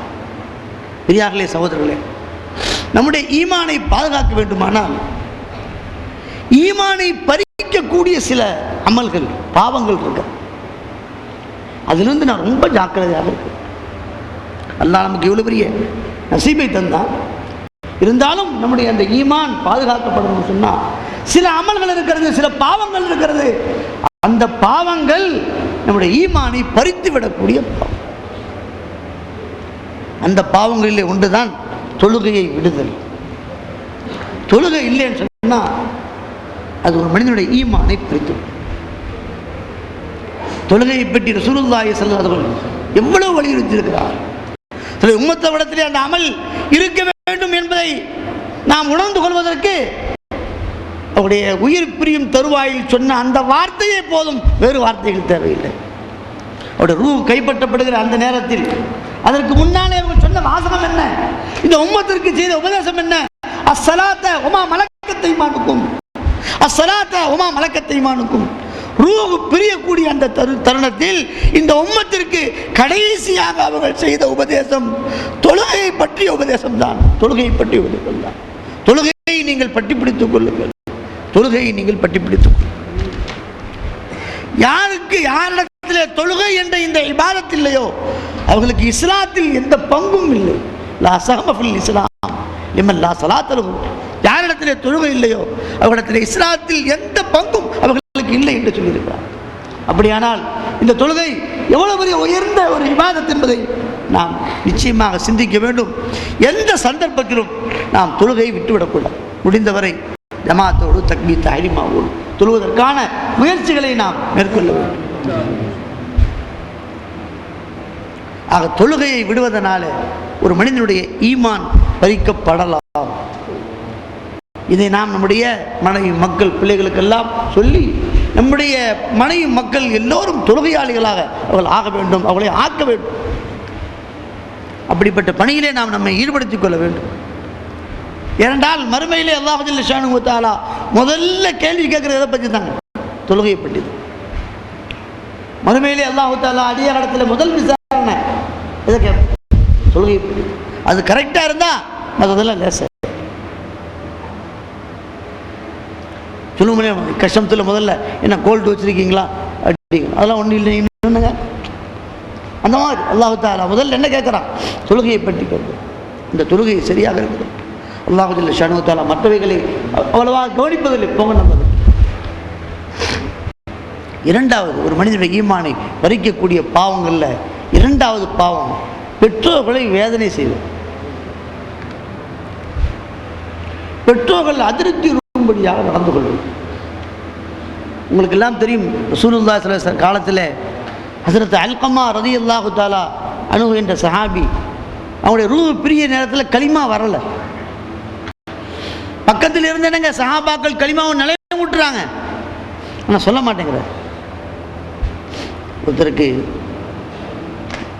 மௌத்துடைய நேரம் நெருங்கிடுச்சு, சக்கராத் ஹால் இருக்கிறார் அப்படின்னு சொன்னால், அந்த மனிதருக்கு சுற்றி நாமெல்லாம் உட்கார்ந்து கொண்டு அவருக்கு முன்னால் லா இலாஹ இல்லல்லாஹ், லா இலாஹ இல்லல்லாஹ், லா இலாஹ இல்லல்லாஹ் இந்த கலிமா அப்படி நினைவுபடுத்தணும். லா இலாஹ இல்லல்லாஹ் சொல்லு அப்படி சொல்லக்கூடாது. அவருக்கு முன்னாடி உட்காந்து நாம் என்ன செய்யணுங்க, அந்த திக்ர் செய்யணும். அப்போ அவருக்கு உடனே அந்த ஞாபகங்கள் வரும். அப்போ அந்த நாங்கள் அவரு என்னங்க அவருடைய வாயில் அப்படி அப்படி அந்த நான் அப்படி என்னங்க லா இலாஹ சொல்லிக்கிட்டே இருக்கும். நாம் நினைவுபடுத்தும் பொழுது என்னங்க அப்படி உதர் ஆசை அந்த கலிமா சொல்லிக்கிட்டே இருக்கும். சொல்ல சொல்ல சொல்ல அப்படின்னுங்க அவர் ரூஹ் கைப்பற்றப்படும். அது பெரிய பாக்கியம். அத்தகைய பாக்கியசாலிகளாக அல்லாஹ் நம்ம எல்லோரையும் ஆக்கிடலாம். சொல்லுன்னு சொல்லக்கூடாதான். ஏன்னு சொன்னா அந்த நேரத்தில் நான் சொல்ல மாட்டேன்னு முடிஞ்சு போட்டு. ஆகவே தான் பக்கத்தில் இருப்பவர்கள் என்னங்க அந்த நினைவூட்டணும். லா இலாஹ இல்லல்லாஹ், லா இலாஹ இல்லல்லாஹ் சொன்னா அவங்க அந்த கலிமா வேணுங்க சொல்ல ஆரம்பிப்பாங்க. அப்போ அந்த சஹாபிக்கு பக்கத்தில் நினைவூட்டுறாங்க, வரமாட்டேங்க. அப்போ ரசூல் ஸல்லல்லாஹு அலைஹி வஸல்லம் அவருடைய தாயார் இருக்காங்களான்னு கேட்டாங்க. ஹயாத்தா இருக்கிறாங்க. ஆமாம், அவங்களை கூப்பிட்டுருவாங்க. கேட்டாங்க, உங்களுடைய மகன் மீது நீங்கள் திருப்தியாக இருக்கிறீங்களான்னு கேட்டாங்க. இல்லைன்ட்டாங்க. சொன்னாங்க, இதுதான் கலிமா நாவில் வராமல் இதுதான் அவரை தடுக்கிறதுன்னு சொன்னாங்க. அப்போ ரசூல் ஸல்லல்லாஹு அலைஹி வஸல்லம் உங்களுடைய மகனை நீங்கள் மன்னிச்சிடுங்கன்னு கேட்டான். அவன் எவ்வளவு கொடுமை பண்ணான், நான் மன்னிக்க மாட்டேன். ரசூல் ஸல்லல்லாஹு அலைஹி வஸல்லம் அப்படின்னா சஹாபாக்கள்கிட்ட விறகுகளை கொண்டு வர சொன்னான். உங்களுக்கு அந்த வரலாறு தெரியும். நெருப்பு மூட்டுங்க, அவரை இதில் போட்டுடலாம். என்ன உங்கள் பையனை இதில் போட்டுடலாமான்னு கேட்டான். எந்த தாய் தான் தம் மகனை நெருப்பில் போட சம்மதிப்பார்? வேண்டாம் நாகமே. அப்படியே நீங்கள் மன்னிக்காத வரை அவர் போய் சேர்ற இடம் இதாக தான் இருக்கும். அவரை நான் மன்னிச்சுனே யாரை சொல்லலாம். அதற்கு பிறகு கலிமாவை நினைவுபடுத்திய போது லா இலாஹ இல்லல்லாஹ் என்று சொன்னார்கள், மரணித்தார்கள் என்பது வரலாறு. அப்படியானால் பெற்றோர்களை வேதனை செய்வது, நாம் நம்முடைய மனைவி மக்களுக்கு செய்ய வேண்டிய ஹக்கையும் செய்யணும், பெற்றோர்களுக்கு செய்ய வேண்டிய ஹக்கையும் செய்யணும். அதனால தான் திருமணத்தின் போது ஒரு குத்துபா ஓதுறாங்க. குத்துபானா என்னங்க, உபதேசம்னு அர்த்தம். கல்யாணம் பண்ணுறதுக்கு முன்னாடி நம்ம ஊர்ல எல்லாம் என்ன செய்யறாங்க, குத்துபா ஓதுறாங்களா இல்லையா? நபி வழி திருமணம் அதுதான். குத்துபா ஓதி ஓதுறது தான் நபி வழி திருமணம். அந்த குத்துபால உபதேசம் செய்யப்படுது. ரசூல் ஸல்லல்லாஹு அலைஹி வஸல்லம் ஓதி இருக்கிறாங்க. அதில் என்ன சொல்லப்படுது? அல்லாஹ்வுடைய அச்சத்தை வலியுறுத்தப்படுது. இனபந்துக்களை ஆதரித்து நடங்கள் அப்படின்னு சொல்லப்படுது. என்ன காரணம்? கல்யாணத்துக்கு பிறகு பெற்றோர்களுக்கு செய்ய வேண்டிய ஹக்கை செய்யாமல் விட்டுறக்கூடாது. உடன் பிறந்த சகோதர சகோதரிகளுக்கு செய்ய வேண்டிய ஹக்கை செய்யாமல் விட்டுறக்கூடாது. சொந்த பந்தங்களுக்கு செய்ய வேண்டிய ஹக்கையெல்லாம் செய்யாமல் விட்டுறாதீங்க என்று இனபந்துக்கள் விஷயத்திலே நீங்கள் அல்லாஹ்வை அஞ்சுங்கள் என்று உபதேசிக்கப்படுகிறது. என்ன காரணம்? திருமணத்திற்கு பிறகு திருமண உறவினாலே பெற்றோருடைய உறவு முறிவு வந்துவிடக்கூடாது. திருமண உறவினாலே சகோதர சகோதரியுடைய உறவு முறிவு வந்துவிடக்கூடாது. நம்ம நினைக்கிறோம். இன்னைக்கு பாருங்க, எந்த ஊர்ல பார்த்தாலும் இன்னைக்கு இன்றைய காலகட்டத்தில் எந்த ஊருக்கு போனாலும் ஒரு நூறானியத்தை தெரிய மாட்டேங்குது. முந்தியெல்லாம் நம்முடைய முன்னோர்கள் வாழ்ந்த காலத்தில் நம்ம சொந்த ஊருக்கு போனால் ஒரு பெரிய பூரிப்பு, ஒரு சந்தோஷம், ஒரு மகிழ்ச்சி, ஒரு நூறானியத்து தெரியும். இப்போ அது இல்லை. என்ன காரணம் அப்படின்னா, சொந்த பந்தங்களுடைய நல்லுறவு இல்லை. ஒரு விஷயத்தை நம்ம தெரிஞ்சுக்கணும். நம்முடைய துஆக்கள் அங்கீகரிக்கப்படணும்னா சொந்த பந்தங்களோடு நல்லுறவோடு என்னங்க இருக்கக்கூடியவர்கள் அந்த மஜ்லிஸில் இருக்கணும். சொந்த பந்தங்களுடைய உறவை முறித்து கொண்டவர்கள் ஒரு மஜ்லிஸில் இருந்தாங்கன்னா அந்த மஜ்லிஸின் மீது அல்லாஹ்வுடைய ரஹ்மத்தே இறங்காது. ஒரு தடவை ஹஜ்ரத் அபூ ஹுரைரா ரலியல்லாஹு தஆலா அன்ஹு அவர்கள் மக்களுக்கு உபதேசம் பண்ணிட்டு, இப்போ நான் துஆ செய்ய போறேன் இவன் என்னங்க துவா செய்ய போகிறேன். உங்களிலே யாராயிலும் சொந்த பந்தங்களோடு உறவை முறித்து கொண்டவர்கள் இருந்தால் தயவு செய்து எந்திரிச்சு போயிடுங்கன்ட்டாங்க. நாம சொல்ல முடியுமா? எப்படி சொந்த பந்தங்களோடு உறவை முறித்தவர்கள் இருந்தால் எந்திரிச்சு போயிடுங்க அப்படின்னா. அப்போ இதில் என்ன தெரியுது இன்னொன்னா, நான் துவா செய்ய போகிறேன் மற்றவங்க போயிடுங்க அப்படிங்கும் பொழுது கூட்டு துவா இஸ்லாத்தில் இருந்திருக்கிறது தெரியுது. இப்போ அவங்க துவா செஞ்சால் மற்றவங்க ஆமின்னு சொல்லுவாங்க. நான் துவா செய்ய போகிறேன் எந்திரிச்சு போங்க அப்படின்னு சொன்னான். ஹஜ்ரத் அபூ ஹுரைரா ரலியல்லாஹு தஆலா அன்ஹு அவர்களை விட ஹதீஸ்களை மிக அறிந்தவர்கள் யார்? அப்போ ஒரே ஒரு வாலிபர் மட்டும் எந்திரிச்சு போயிட்டார். எந்திரிச்சு போய் அவர் தன்னுடைய குப்பி மாட்ட பேசலை. குப்பி மாமி வாப்பா கூட பிறந்தவர்கள் சொல்கிறாங்க குப்பி மாவா, சில பகுதியில் குப்பி மாமாங்க, சில ஊரில் என்னங்க மாமிம்மா, வாப்பா கூட பிறந்தோம். உன்னை நேராக போனாங்க. போய் அவங்கள்ட்ட போய் என்னங்க சலாம் சொல்லி முசாஃபா பண்ணி, நான் ஏதாவது தப்பு பண்ணியிருந்தா மன்னிச்சிருங்கன்னு. அவங்களுக்கு ரொம்ப ஆச்சரியம். நம்ம வீட்டு வாசல் பக்கமே தலை